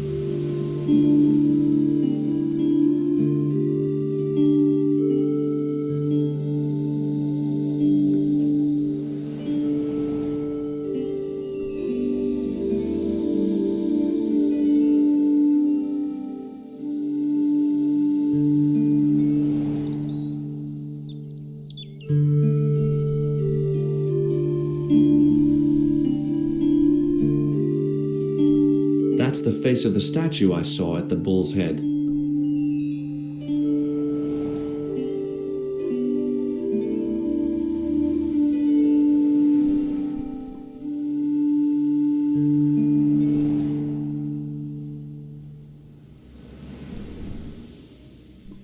I'll be back as soon as I can. Okay.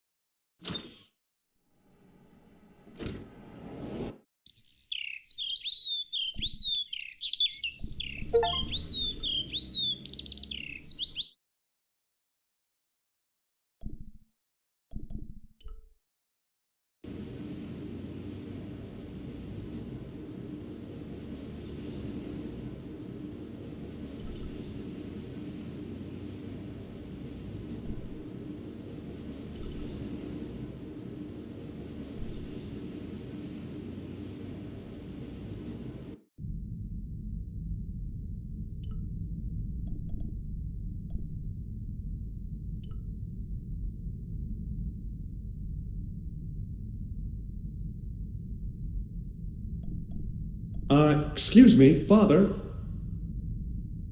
Pardon? Do you mind if I ask you a few questions? Not at all, monsieur. It will be my pleasure to help you. What do you make of this chalice? It certainly looks very old. About as old as this church, I think. There seems to be an engraving on it. Yeah? What does it say? I do not know, it is very tarnished. With your permission, I could try polishing it. I promise I will be very careful. That'd be very good of you. This shouldn't take very long. Feel free to look around. Okay, thanks.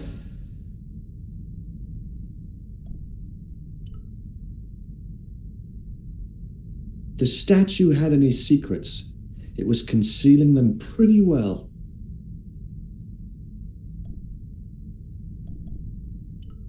A statue of a knight holding a staff and a scroll.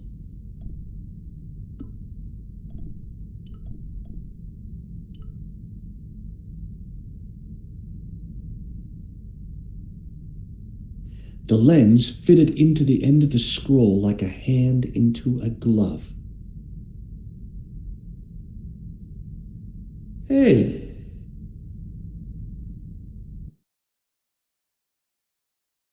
A Knight Templar burning at the stake, and a date.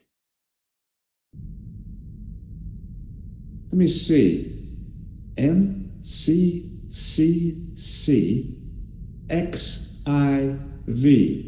That's 1314.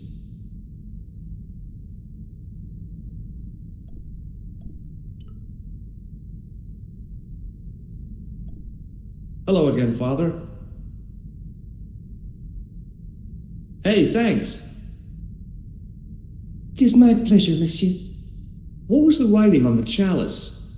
It was not writing, my mistake. It was a coat of arms. The remarkable thing is that it seems very familiar. Yeah? Oui, I think I have seen it on that wall tomb in the far corner. That winged horse is quite distinctive.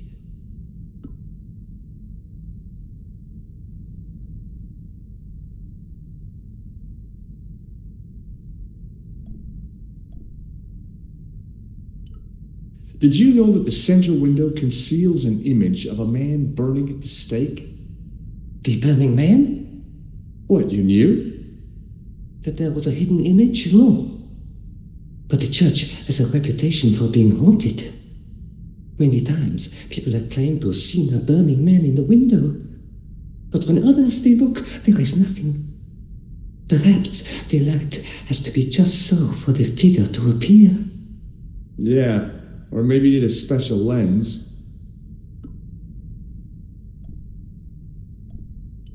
How long have you worked here? Hardly work, monsieur. This is a calling. I have been helping Father Flambert for nearly 6 months now. Catch you later. Au revoir, monsieur.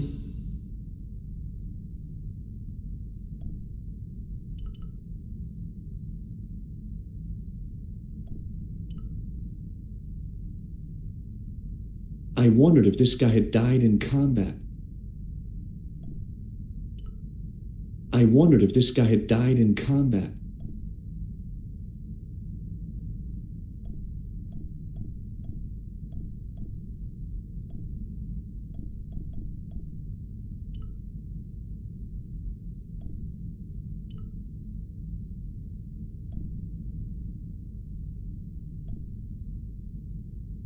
Now that my attention had been drawn to it, there was no mistake. There was no name on it, but the coat of arms was undeniably the Pegasus of the De Vasconcelos family. I'd found the last resting place of Don Carlos. My eye was drawn to the biblical references carved into the edge of the tomb. Hey, maybe these biblical references mean something. Psalms 32:7, John 4:11, Corinthians 1:4-5, and just one more, Psalms 22:21. I may not be perfect, but I've got a memory like a steel trap. The chalice had led me to these inscriptions, but it looked like a happy coincidence to me. After all, the De Vasconcelos arms were already on the manuscript. Nope, I was still convinced that the chalice had some significance all of its own.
Hi, Andre.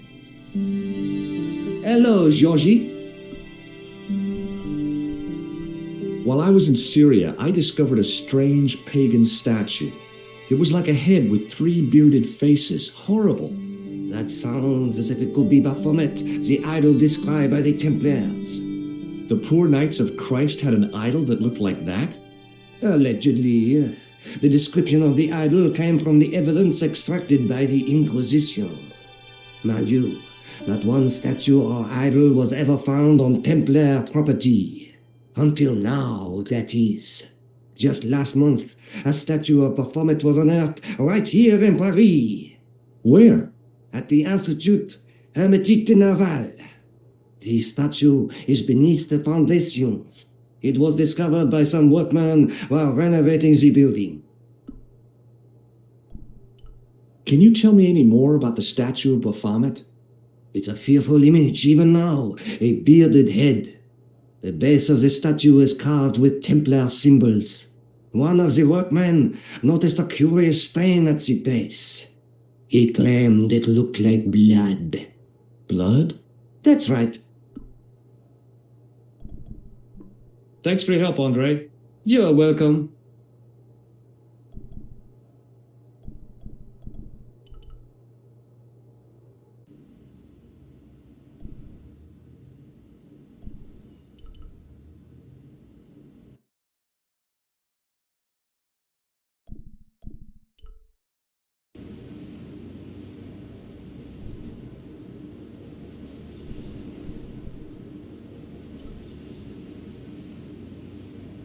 Excuse me, could you help me? What is it? I've got a few questions. Be seeing you. Au revoir, monsieur.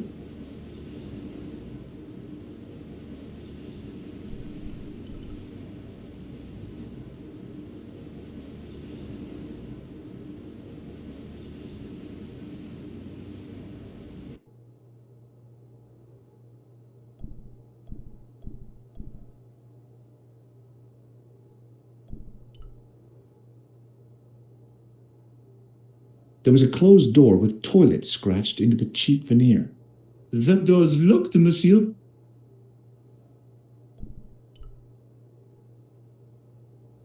Hi?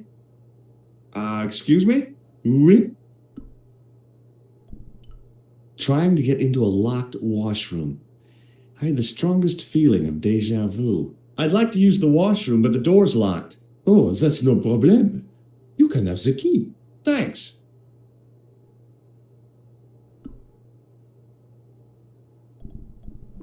Talk to you later. Au revoir, monsieur.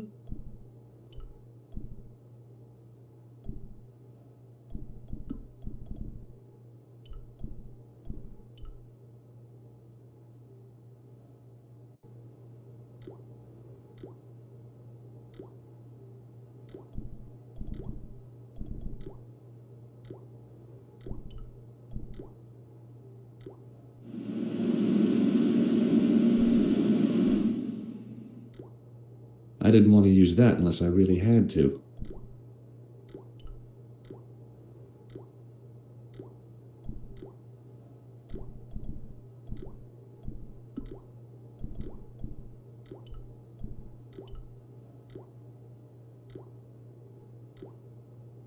I made an impression of the big key in the cake of soap.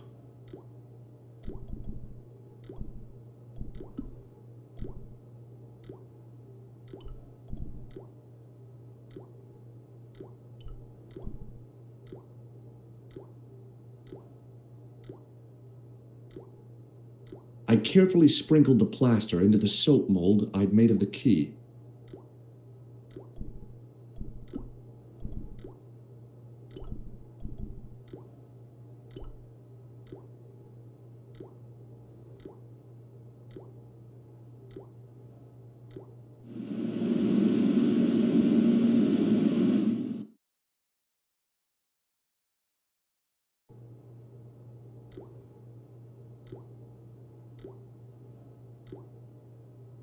Well, it had taken a while, but I had made myself a completely unconvincing plaster key, way too fragile to use in a lock. I'd have to substitute it for the real one. Trouble was, it looked like plaster and not metal. Then again, that plaster statue in Syria hadn't looked like stone until I'd been a bit artful with it. Maybe I could improve the key as well.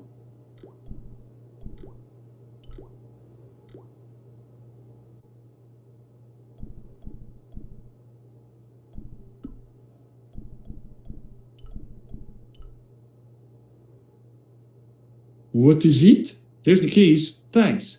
Merci, monsieur.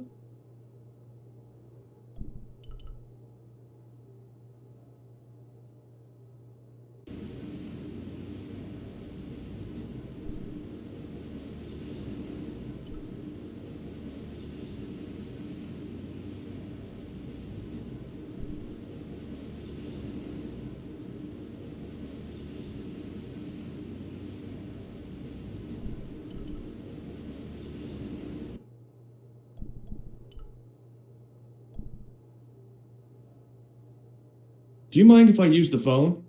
Be my guest. I'm paid to guard this door. The phone can look after itself. Hi, Nico? George, what have you discovered? Nothing yet. Nothing. Is something wrong? No. George, why are you calling me? Oh, no reason. I just wanted to hear your voice. You did. Well, this is my voice saying, don't bother me, I'm busy. Oh.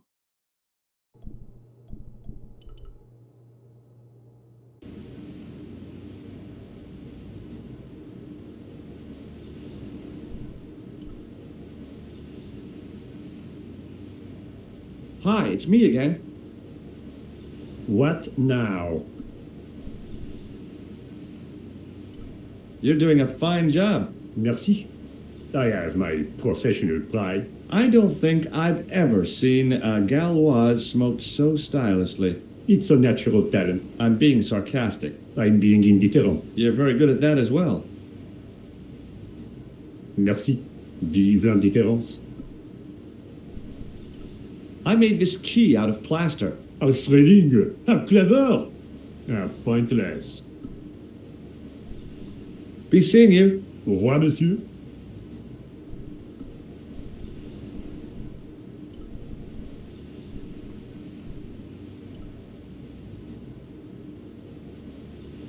Hey, monsieur, get away from my paint pot. Okay.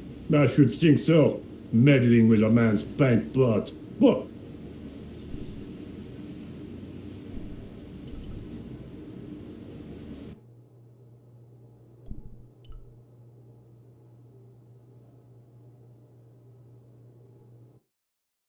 Couleur. Hi, Nico. It's me. I'm at the excavation site.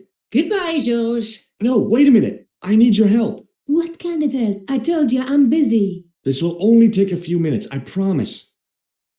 Okay, what do you want me to do? I want you to keep somebody on the phone for a while. Who? A painter. I need to get at his pot. Oh, okay. Stay on the line. I'll go and get him.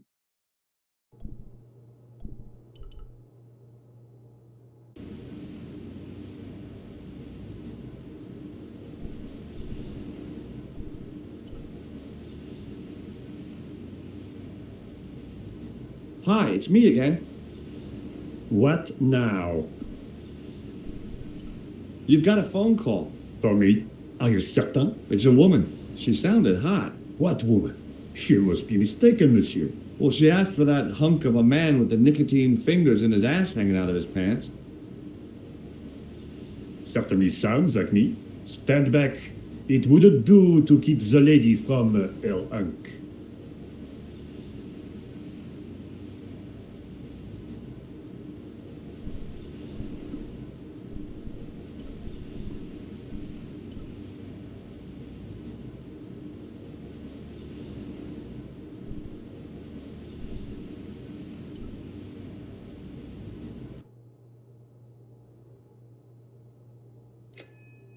Well, monsieur, what a strange woman. She was all over me, and then suddenly, nothing but abuse. Really? What? Abuse? Ah, well, I have a cigarette to finish. And, monsieur, if she calls again, I am not available.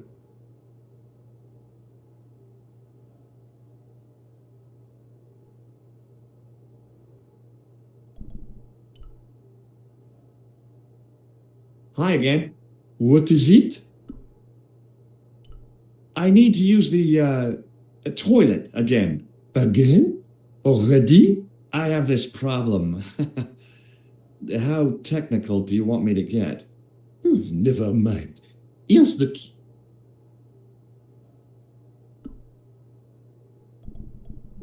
Talk to you later. Au revoir, monsieur.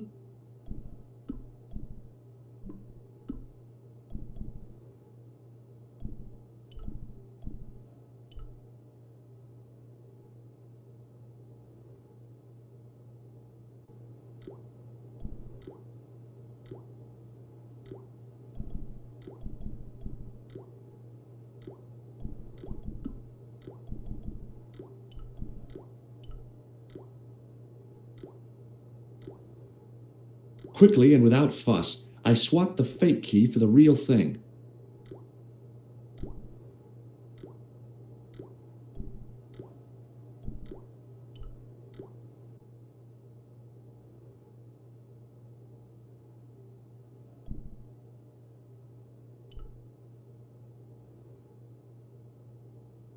A thermostat was mounted over a radiator. The radiator was pumping out heat as the thermostat was cranked right over to full.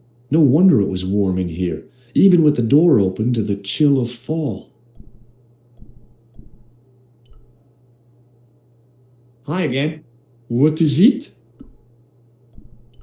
It sure is hot in here. I have to have the door open to allow the workmen access, so why not? I turn the heat up. You could wrap up warm. I have my gloves if it gets cold, but why bother when it's warm anyway? Talk to you later. Au revoir, monsieur.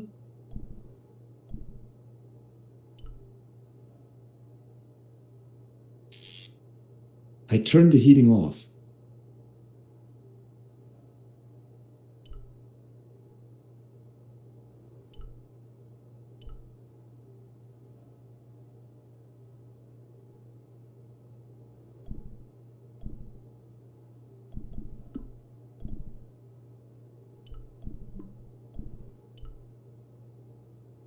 What is it?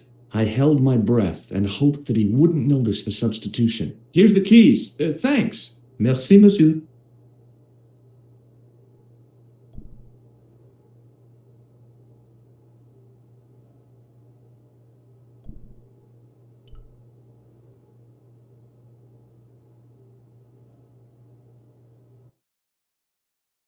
Hi, Nico. It's me again. I'd guessed. What do you want this time? What did you say to the painter? I shan't repeat it, Josh. Look, I need to get the guard out of the way. Could you call back and ask him to get the painter again? Okay, I'll call back soon.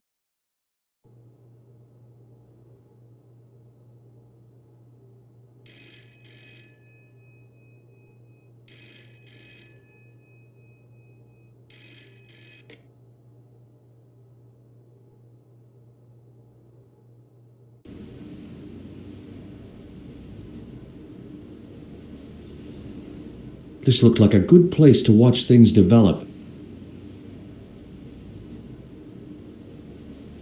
Hey, you! It's the fun. Yeah?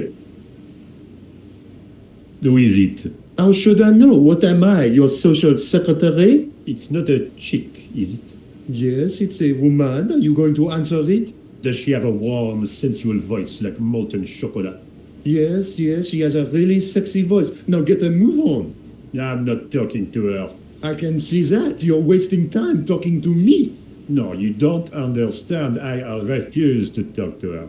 You refuse. You refuse. I'm wasting valuable time. But don't make me laugh. Your time valuable? You just stand around all day. I have a highly responsible job. Don't. Me, you elephantine oaf. My job is important. Impossible. They would have hired somebody competent in that case. Meaning what? Instead of which they hired a dismal rent-a-cop like you. All epaulettes and no brains. Why, you... This looked set to carry on for some time. It was too good an opportunity to miss.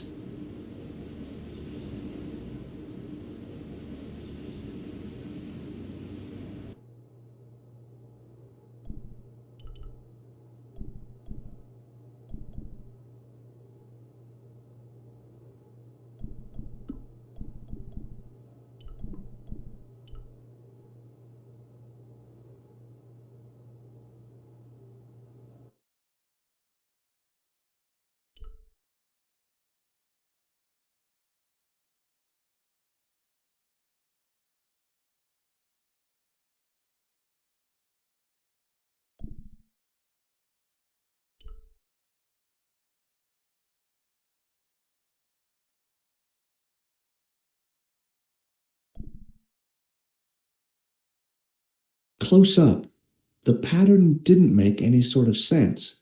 It fanned out around an axis point, a kind of focus to one side. No, thanks. I think I'm carrying enough junk.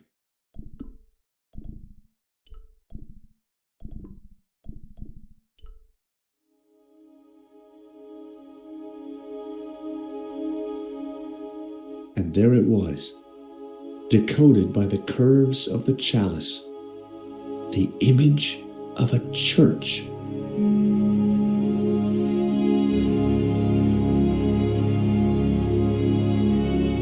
I found out what the chalice was for. You've solved the puzzle?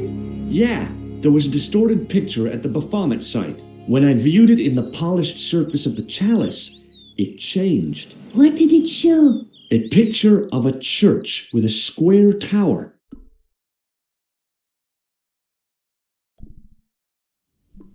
I guess I'd better return the chalice to the Countess. Hurry back, Georges.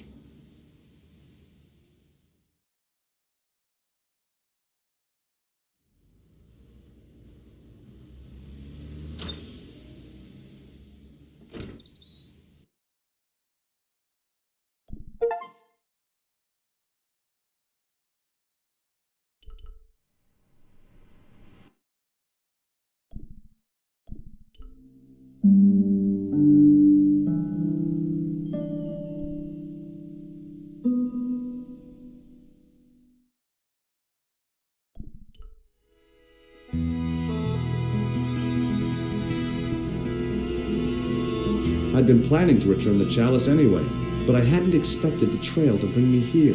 The Villa de Vasconcelos was as picturesque as ever. The weather was still clear, and Lopez was still watering the damn lawn. I was beginning to suspect that he was surgically attached to that hose.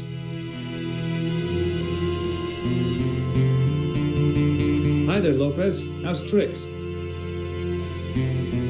Senor Stobart, how pleasant to see you. You are well. Fine, thanks. Is the Countess in? She is waiting for you. I will show you up. It's okay, I know the way. Senor Stobart, I feel I owe you an apology. No, you don't. I was impolite on our first meeting. Look, Lopez, just forget about it. I came on like a snake oil merchant. I wouldn't have trusted me in your shoes. You do not understand. Finding the chalice has given my lady a new lease of life. It's a marvel. She smiles, she laughs. The tradesmen are saying that she is on Prozac.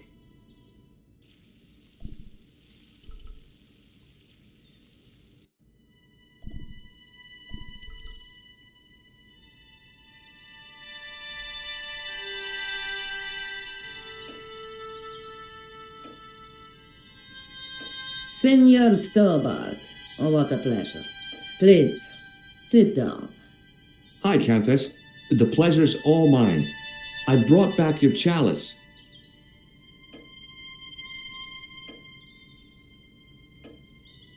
Why? You've had it cleaned. Yeah, I met an obliging priest with a soft claw. Have you resolved the Templar mystery? No, not yet. I don't even know what it is I'm after. There are many stories of the knight secreting great wealth away. Whatever. All I know is I don't want the bad guys to get it. Ah, to be young and live in a world of moral absolutes. I discovered something amazing with that chalice. In Paris, I found a church where they recognized the coat of arms. I found the tomb of Don Carlos de Vasconcelos. You are sure? There can be no mistake? The coat of arms on the chalice matches the one on the tomb. Incredible. You have my most profound thanks. I must go there as soon as possible. Yeah? Well, I'd be happy to show you the city. There's something else that I discovered carved on Don Carlos's tomb. Biblical references. What are the references, Senor Stobart? Psalms 32:7, Corinthians. I am not a good enough scholar to know the Bible chapter and verse. I meant, what are the quotations? You know, I forgot to ask the priest.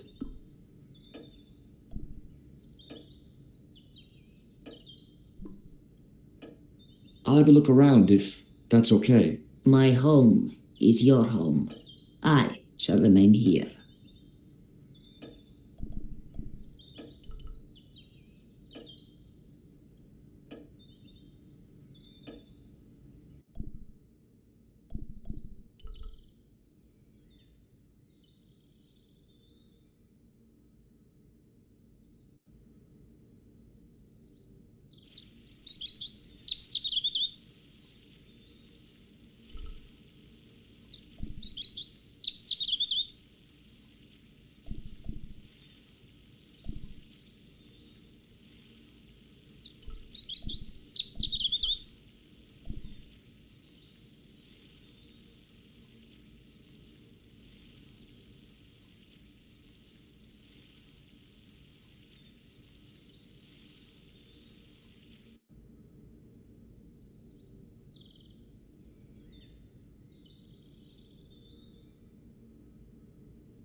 Hello again. Mind if I sit? Please, be my guest. Here's the Bible from the mausoleum.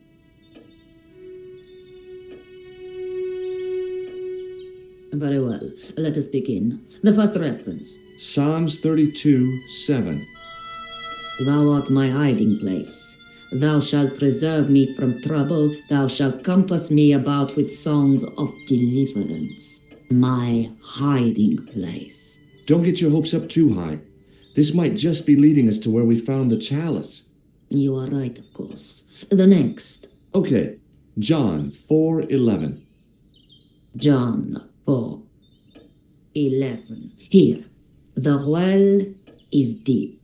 The next. Quickly. Okay. Corinthians 4:5. Here it is. Will bring to light the hidden things. Any more? Just one. Psalms again. 22:21. Save me from the lion's mouth, for thou hast heard me from the horns of the unicorns. The last is confusing. Lions, unicorns, what does it mean? I can't guess. Salient points seem to be a hiding place and a deep well. In no sense is the mausoleum a well, Senor Stobart. Is there a well in the grounds? I do not know. I suppose that there must have been once upon a time. Lopez is the man to ask about anything pertaining to the estate. I'll just have another look around. Very well.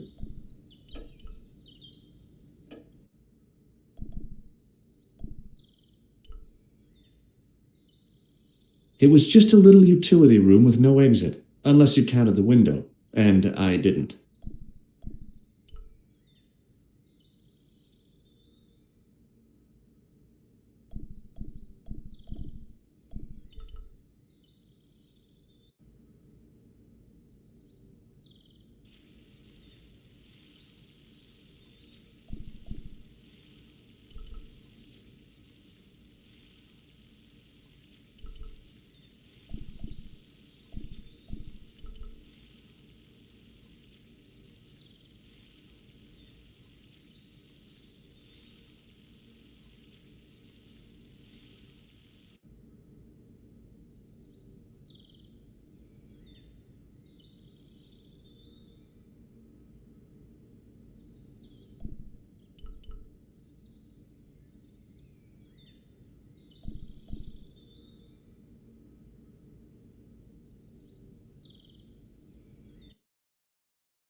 It was a rod with a cone and a hook on the end. I guessed it was for snuffing out the big candle in the chandelier.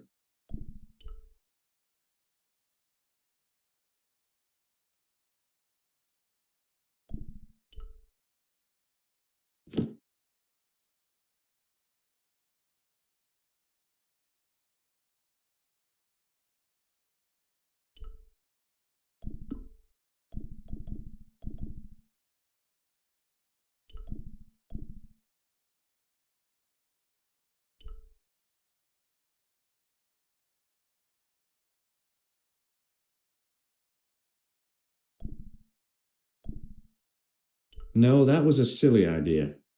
I decided to think things through.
The candle had burnt brilliantly, but only for a couple of minutes.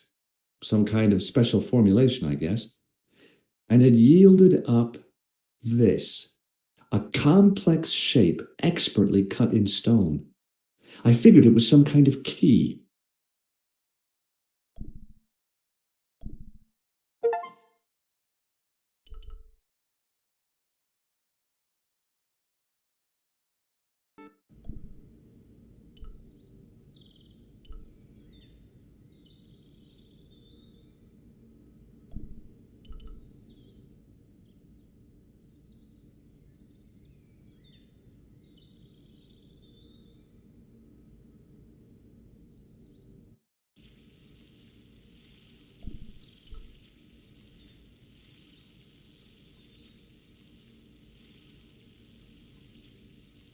Hi, Lopez. Got a minute? Certainly, senor. How can I help you? You must know just about everything that there is to know about this place.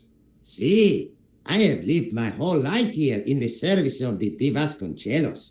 Do you know of a well anywhere around here? Well, si, senor. This used to be a fortified villa.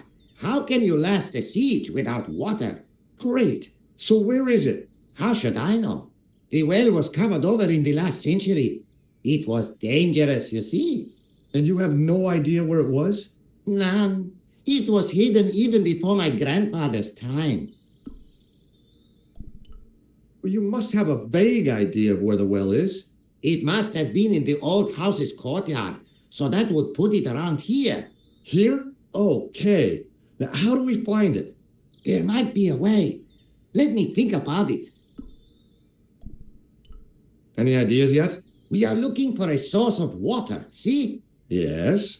For generations, the Spanish country folk have had a secret way of locating water, even if it is meters beneath the ground. Ah, you're not talking about water dousing, are you?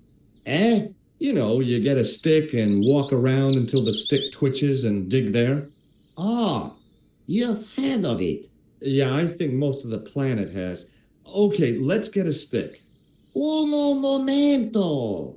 It must be a special stick, a Y of hazel. Right. Do you have any hazel trees? See, here. That is hazel.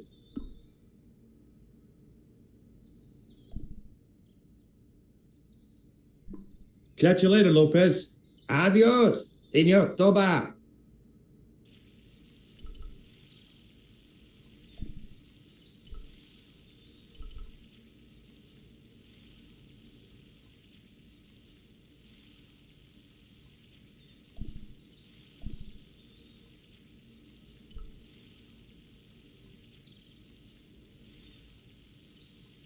I went over to find a suitable stick.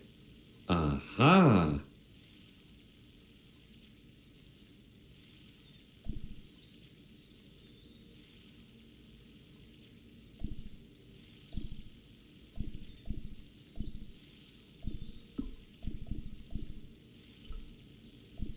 It was a thin, supple twig of hazel.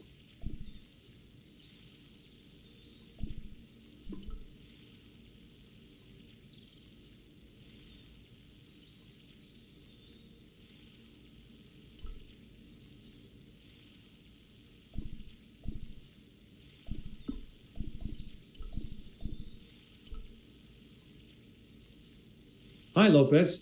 Got a minute? Certainly, senor. How can I help you? Well, I got my divining rod. Now what? Simplicity itself, senor. Hold the wand at the upper ends of the Y. Apply a little tension with your wrists so that the slightest movement of the wand's tip is clear, and walk slowly and steadily over the area. Sounds easy enough.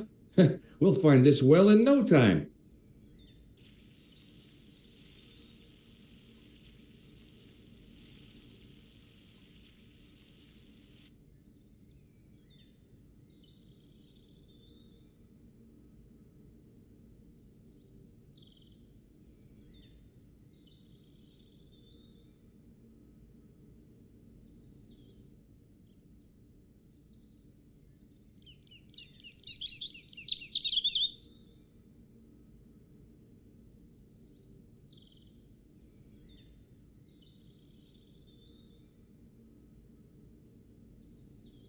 Senor Stobart, you've found something. This is it. This is where we find the secret of the Templars. Hidden here for hundreds of years. Lost from the sight of man until now. The mystery is revealed. It's a tin can. I've been walking up and down with a twig in my hands, looking for a tin can. It had water in it. That's what the dowsing stick must have detected. I'd have to check with an archaeologist, but I don't think the Templars left that. In truth, Senor Stobart, the loan was laid many, many years ago. This can could date back to the Napoleonic Wars. Get rid of it and I'll try it again. Lopez threw the can away. It seemed to fall an awfully long way.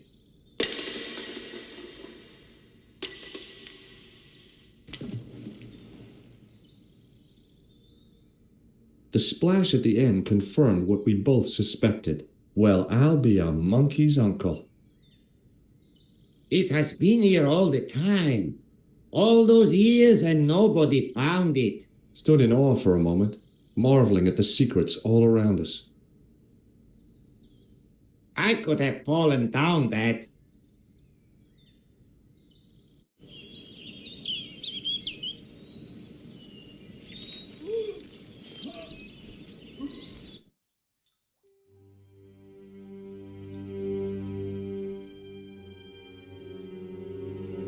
The well had been lost for decades at least.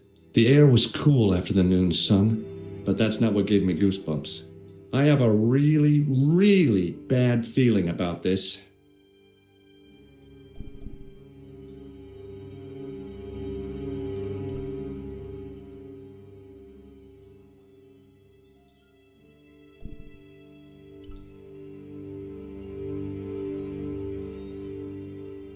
From a distance, the lion's head had been impressive. Close up, it was frightening. Hey, one of the fangs is a separate piece.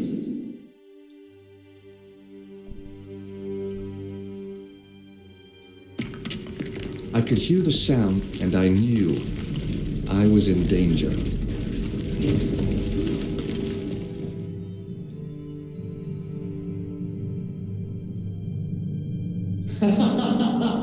Oh, very funny, you psychos. Senor Stobart! Senor Stobart! Are you all right? It's okay, Lopez, I'm fine. Hey, tutto via strada. You gave me a scare. Nice try, Templars.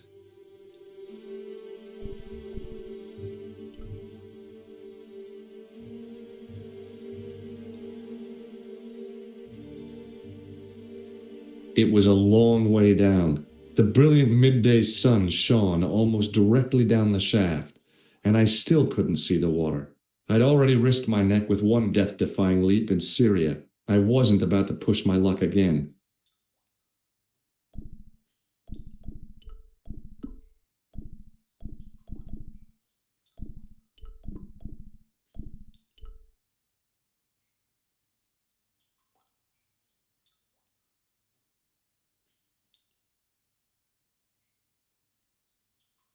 There, in the middle of the door, I could see some kind of socket. It looked like this wasn't quite the dead end it had seemed.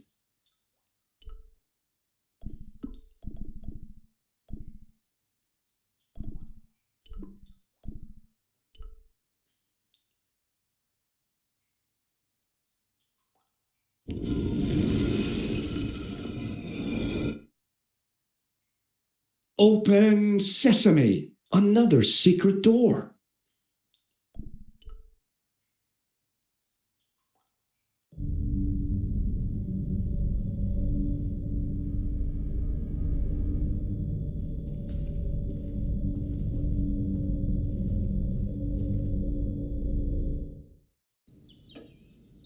Before I left, though, there was one last thing to do.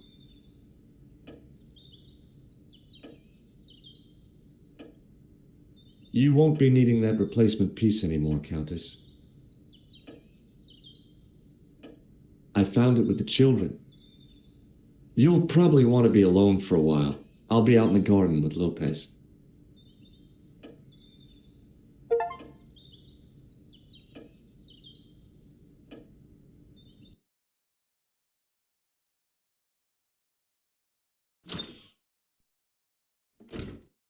George, welcome back. Come in, George. It's good to see you again.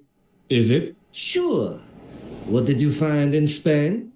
Without Andre, we wouldn't have got this far, George. Yeah, I know.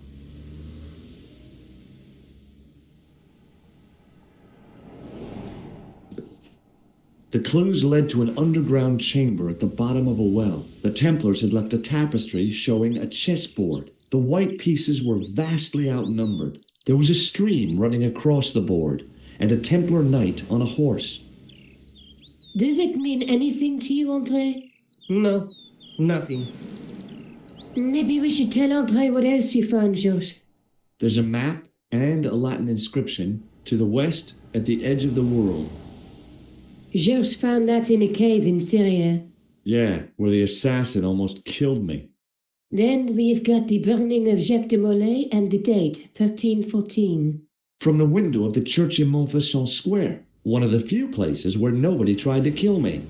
Then we have the image of a church that George found at the excavation. I don't recall anyone trying to kill you there either, George. And finally, we have the tapestry in Spain. Did I mention I almost got killed there? Not yet, but I'm sure you're about to. It was only my cat-like reflexes that saved me from certain death. Cat-like reflexes, eh? And while I was risking life and limb, where were you, Andre? Getting your glasses fogged up over an Etruscan vase? That's enough, boys. Can we get back to saving the world? Of course. My apologies. He started it. Well, the Latin phrase are the words of Julius Caesar. He was describing the island of Britain. Are you sure? The map didn't look much like Britain. How come Caesar described Britain as being at the edge of the world?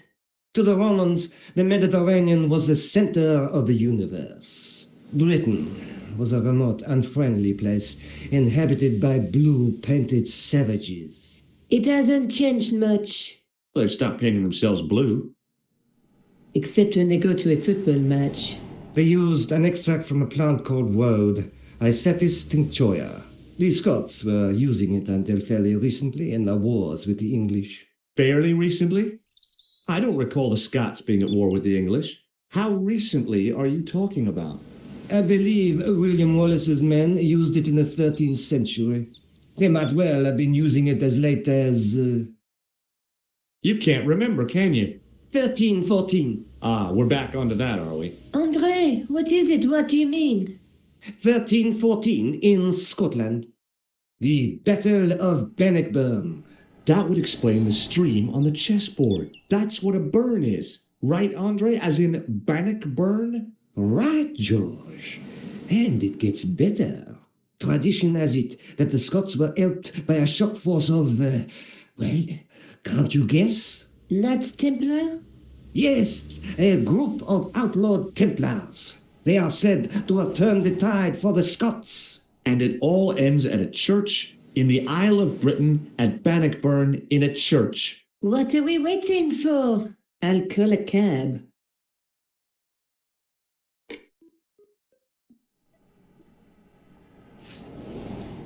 I can't go.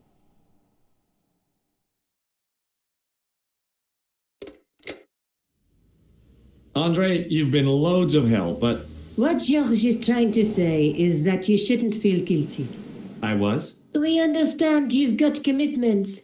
But listen, we have to hurry. Let's go, George. We'll see it through. Oh, and, don't worry about us.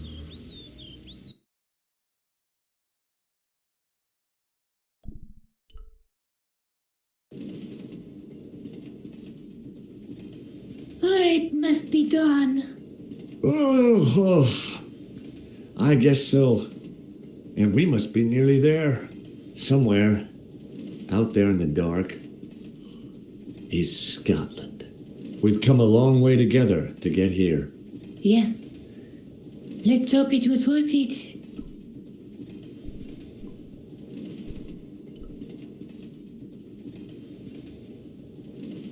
Where are you going, Josh? Do I need to spell it out? Don't snap at me. If you're going to take a leak, why don't you say so? Okay, I'm going to take a leak. L-E-A-K. Tickets, please. Oh, hi.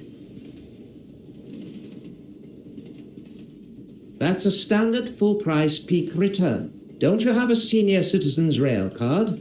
I rarely travel by train. My ticket is perfectly valid, is it not? Well, yeah, but you could have saved up to a third of the cost. I do not need to indulge in puffling thriftiness. Blimey, you're a funny old bird and no mistake. Tickets, please, sir. Here.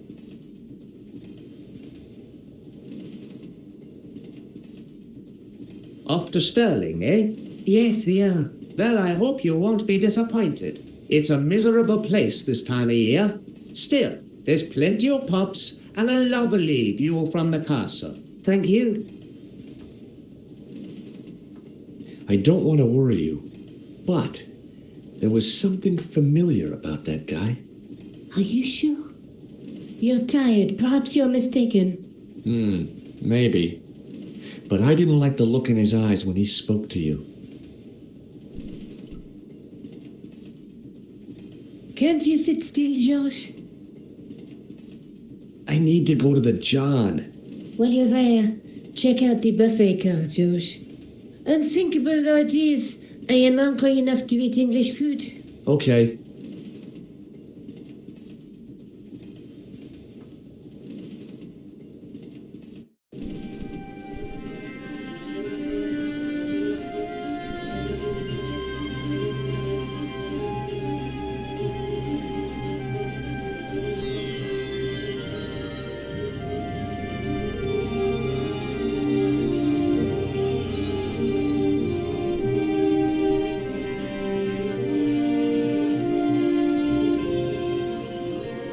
Oh no. That gangster creep from the hotel, Guido.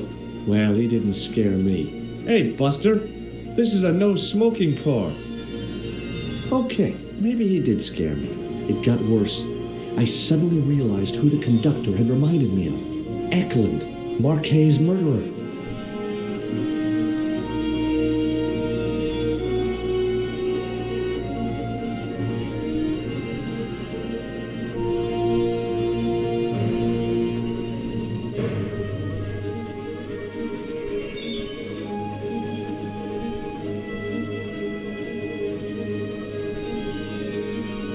The door was locked.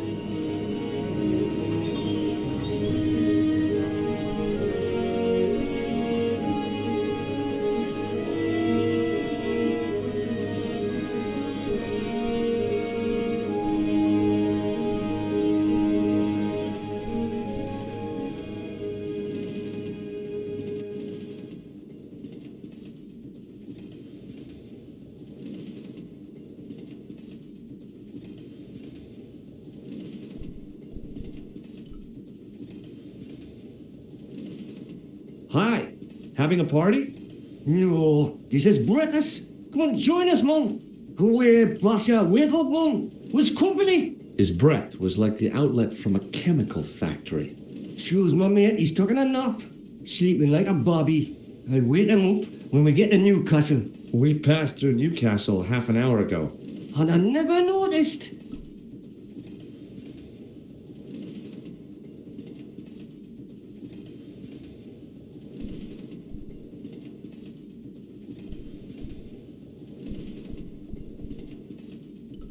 Listen, I need your help. What's the matter? There's a guy on this train who's trying to kill me. Relax, man. You wouldn't try nothing with us in Basseria. We are veterans like, so action at Brightlingsea. I don't recall the British Army being involved in a conflict in anywhere called Brightlingsea. Well, you just take it from me, pal. You're in safe hands.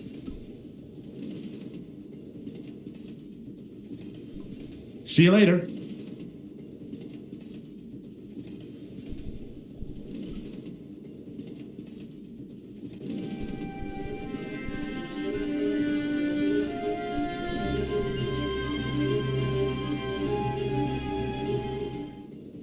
I should have known better than to leave Nico and the old lady alone.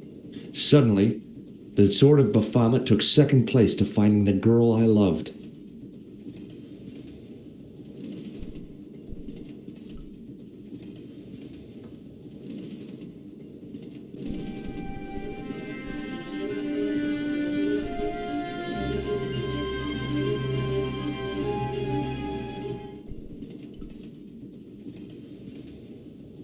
Hey, buddy. Did you see what happened to the young woman in the next compartment? No, Paula, Devon, have you lost her, like? She's disappeared. The old lady, too. I think they're in trouble. Oh, wait, man, an old lady, too. Yeah. You gotta help me. Maybe they went to the toilet, like. I don't think so. They never go on their own. Always in pairs, you know. No, she's been abducted, I'm sure. I've got to go look for her. What's stopping you, pal? The conductor. He's not what he seems. You want to avoid him, like? That's about it, yeah. No problem.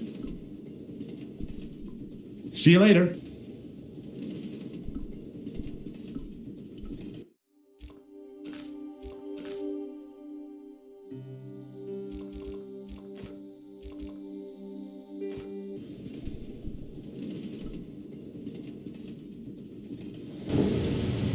Devon, do it, pal. Don't jump.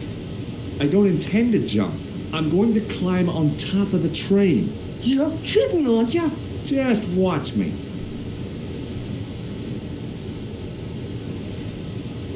Hold on now, pal. I'll give you a hand, like.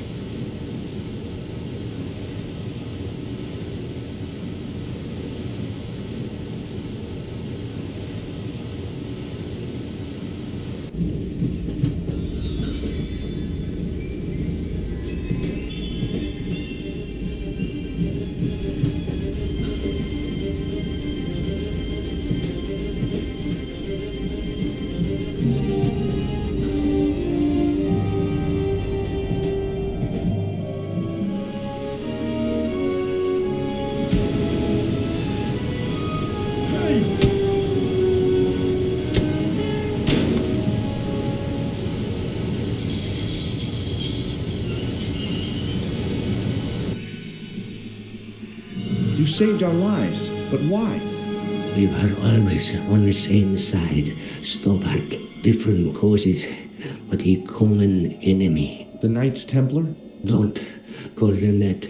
The real Templars were a noble foe. These barbarians have no right to that name. These men are no better than dogs. What are the Neo-Templars after? What is the Sword of Baphomet? Not what you think, my friend. It is a weapon, yes, but one which our enemies will find difficult to wield. A double-edged sword. A power older than Timolé, older than Solomon. We'll stop them. You and me together. And Nico. No, George. My journey ends soon. The Garden of Paradise. You're talking in riddles. Can't you tell me straight what they're after? The sword symbolizes a colossal energy caused by the alignment of the Earth's natural power fields. Which are focused at St. Ninian's. The energy endowed the Templars with the power which made them great.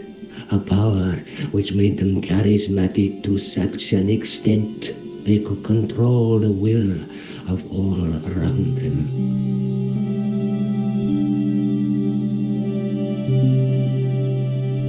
How did you escape from the bull's head? It is a long walk from the cliff of the bull to the village, Stobart. Fortunately, I know the ways of the wilderness.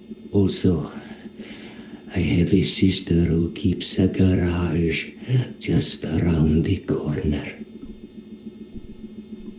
May Allah guide you to our enemies. Thanks. One last thing. What? What is it?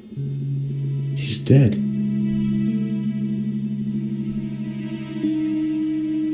Where do you think you're going? Don't worry. I hadn't forgotten about you. And tell me this instant, George Stobart. I will, when I'm ready.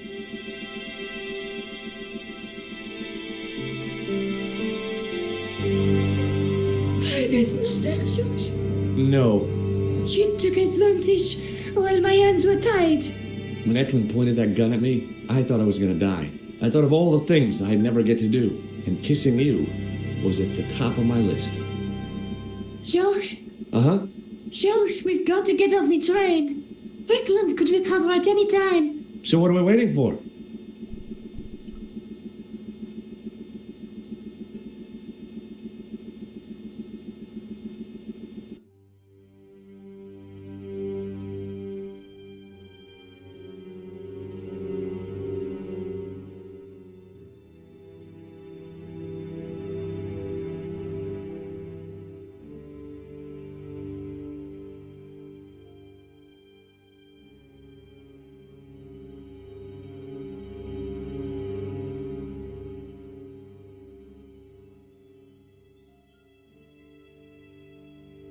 I'd feel happier if we had a gun or something. Khan gave me something. What? His handbag. Oh, great. If we run into any killers, we can give them a good buffeting. Didn't he have any weapons? You don't know half of it. This bag's full of C4. Wow. Why didn't you say so? Boy, we'll show them now. What's C4? Plastic, George.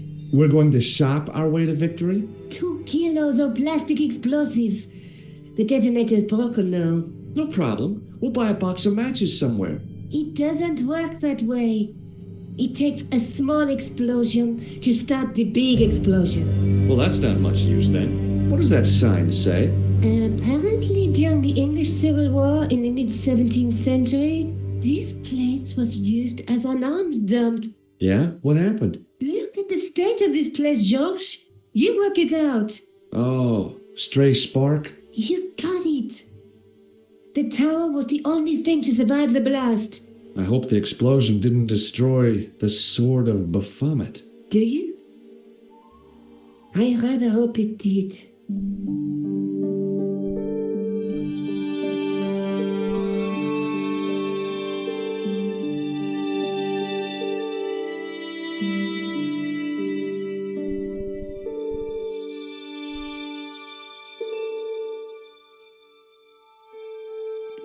I scrabbled around in the rubble and found an old clay pipe with a broken stem. Under one of the stones, I found a metal coin which was green with age.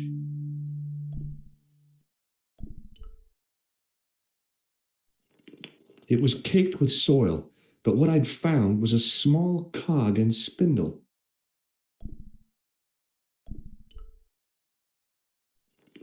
With mounting excitement, I felt something between my fingers. It was short, hard, and black. Something I hadn't expected to find here. It was a plastic pen top.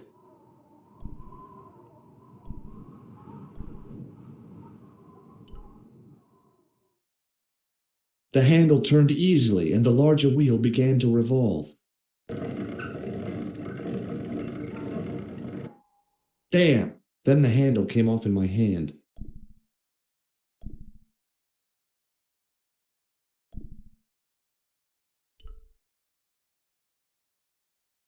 Now that the handle was gone, it was easy to remove the cog and spindle. Examining the demon more closely, I realized something about its face. It was a clever illusion. No matter where I stood, the eyes weren't looking at me. There was a simple reason. The demon didn't have any eyes.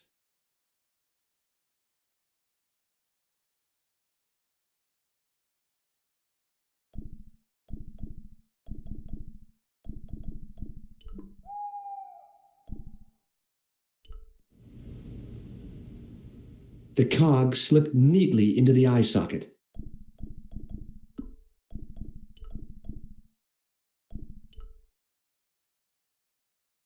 With a rasp of metal on stone, I eased the second eye into place.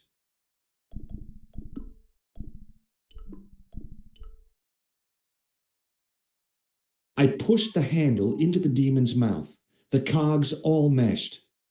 I began to turn.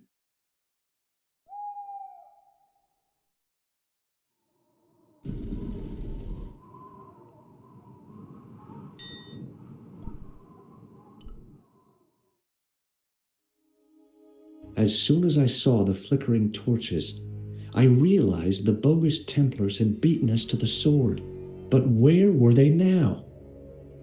And why was it so quiet?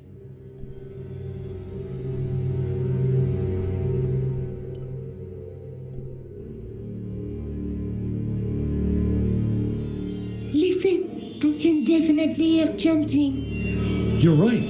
I hear it too. What do you suppose they're doing? It wouldn't surprise me if they were holding some kind of satanic sex ritual. So, what are we waiting for? Shh.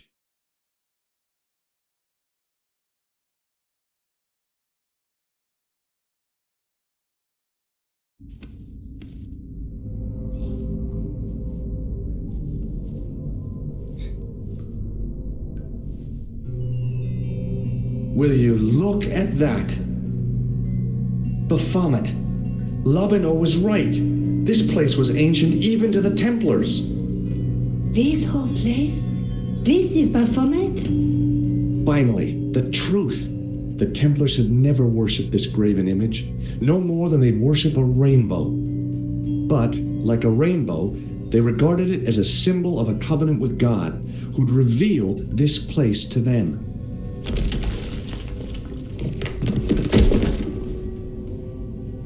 Rosso!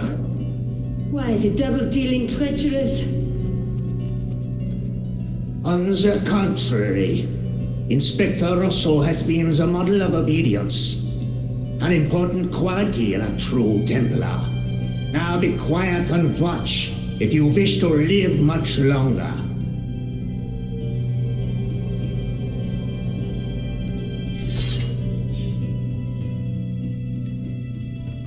Brothers and sisters, we are gathered here to witness the reforging of the sword that was broken.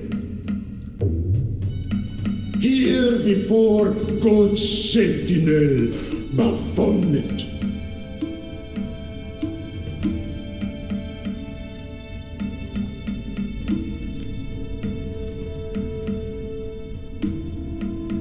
Grand Master and Knight of Baphomet, we salute and pledge our obedience to you. I salute you, gatekeeper of the temple.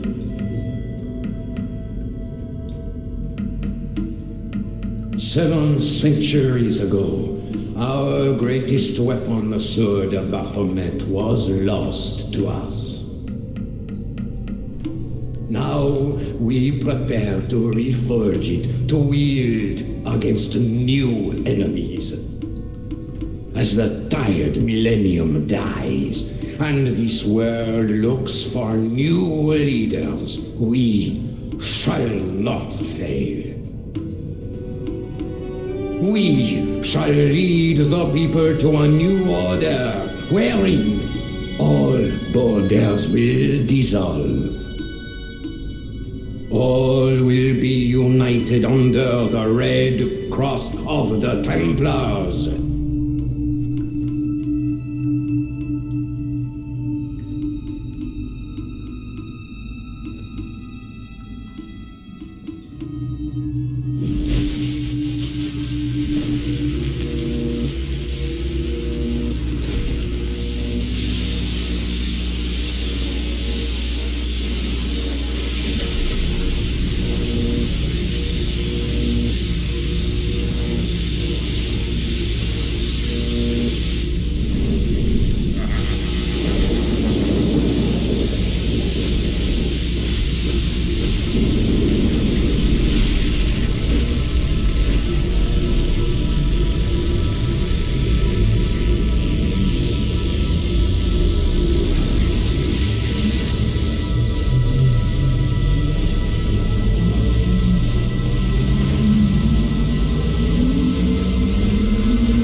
George, we have watched your efforts to stop us with respect. But surely you realize that you have been misled by our enemies. Both of us want a better world. Fortunately, no harm has been done. We need determined, resourceful men like you. Join us, George. Join us in true brotherhood. Yeah. True. Wait. Brothers? What about Marquet? What about Pegram and Klausner? You didn't look on them as brothers, only as failures. 3 men dead, and you don't give a damn. George, you know that sacrifices are necessary. Every great undertaking.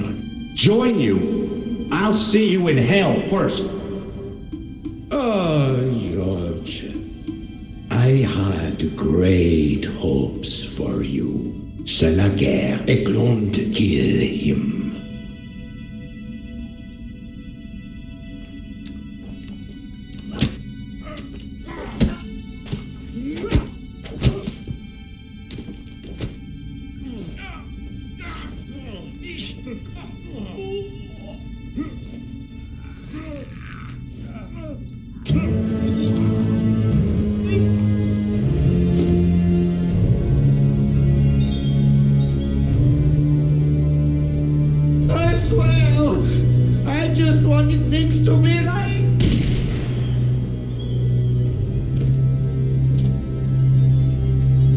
Take them, kill them. They will not escape.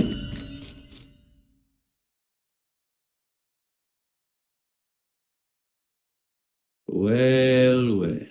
If it isn't the great detective and his beautiful assistant, it's going to be a pleasure killing the pair of you. George, what are we going to do?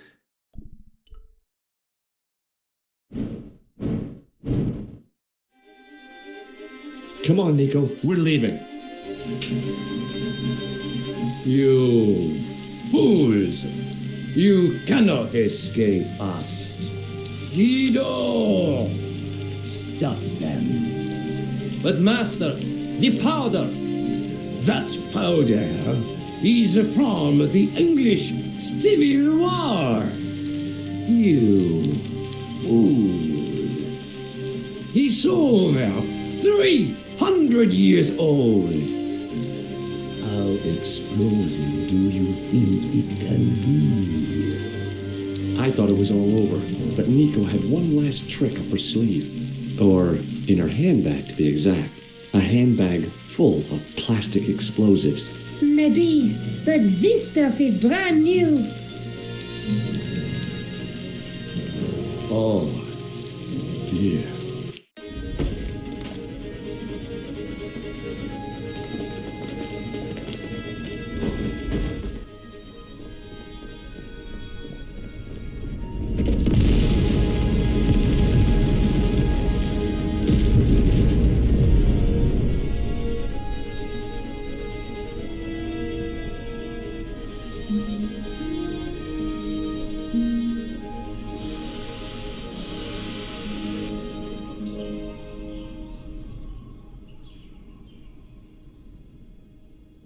You know, you'll never be able to write your story now.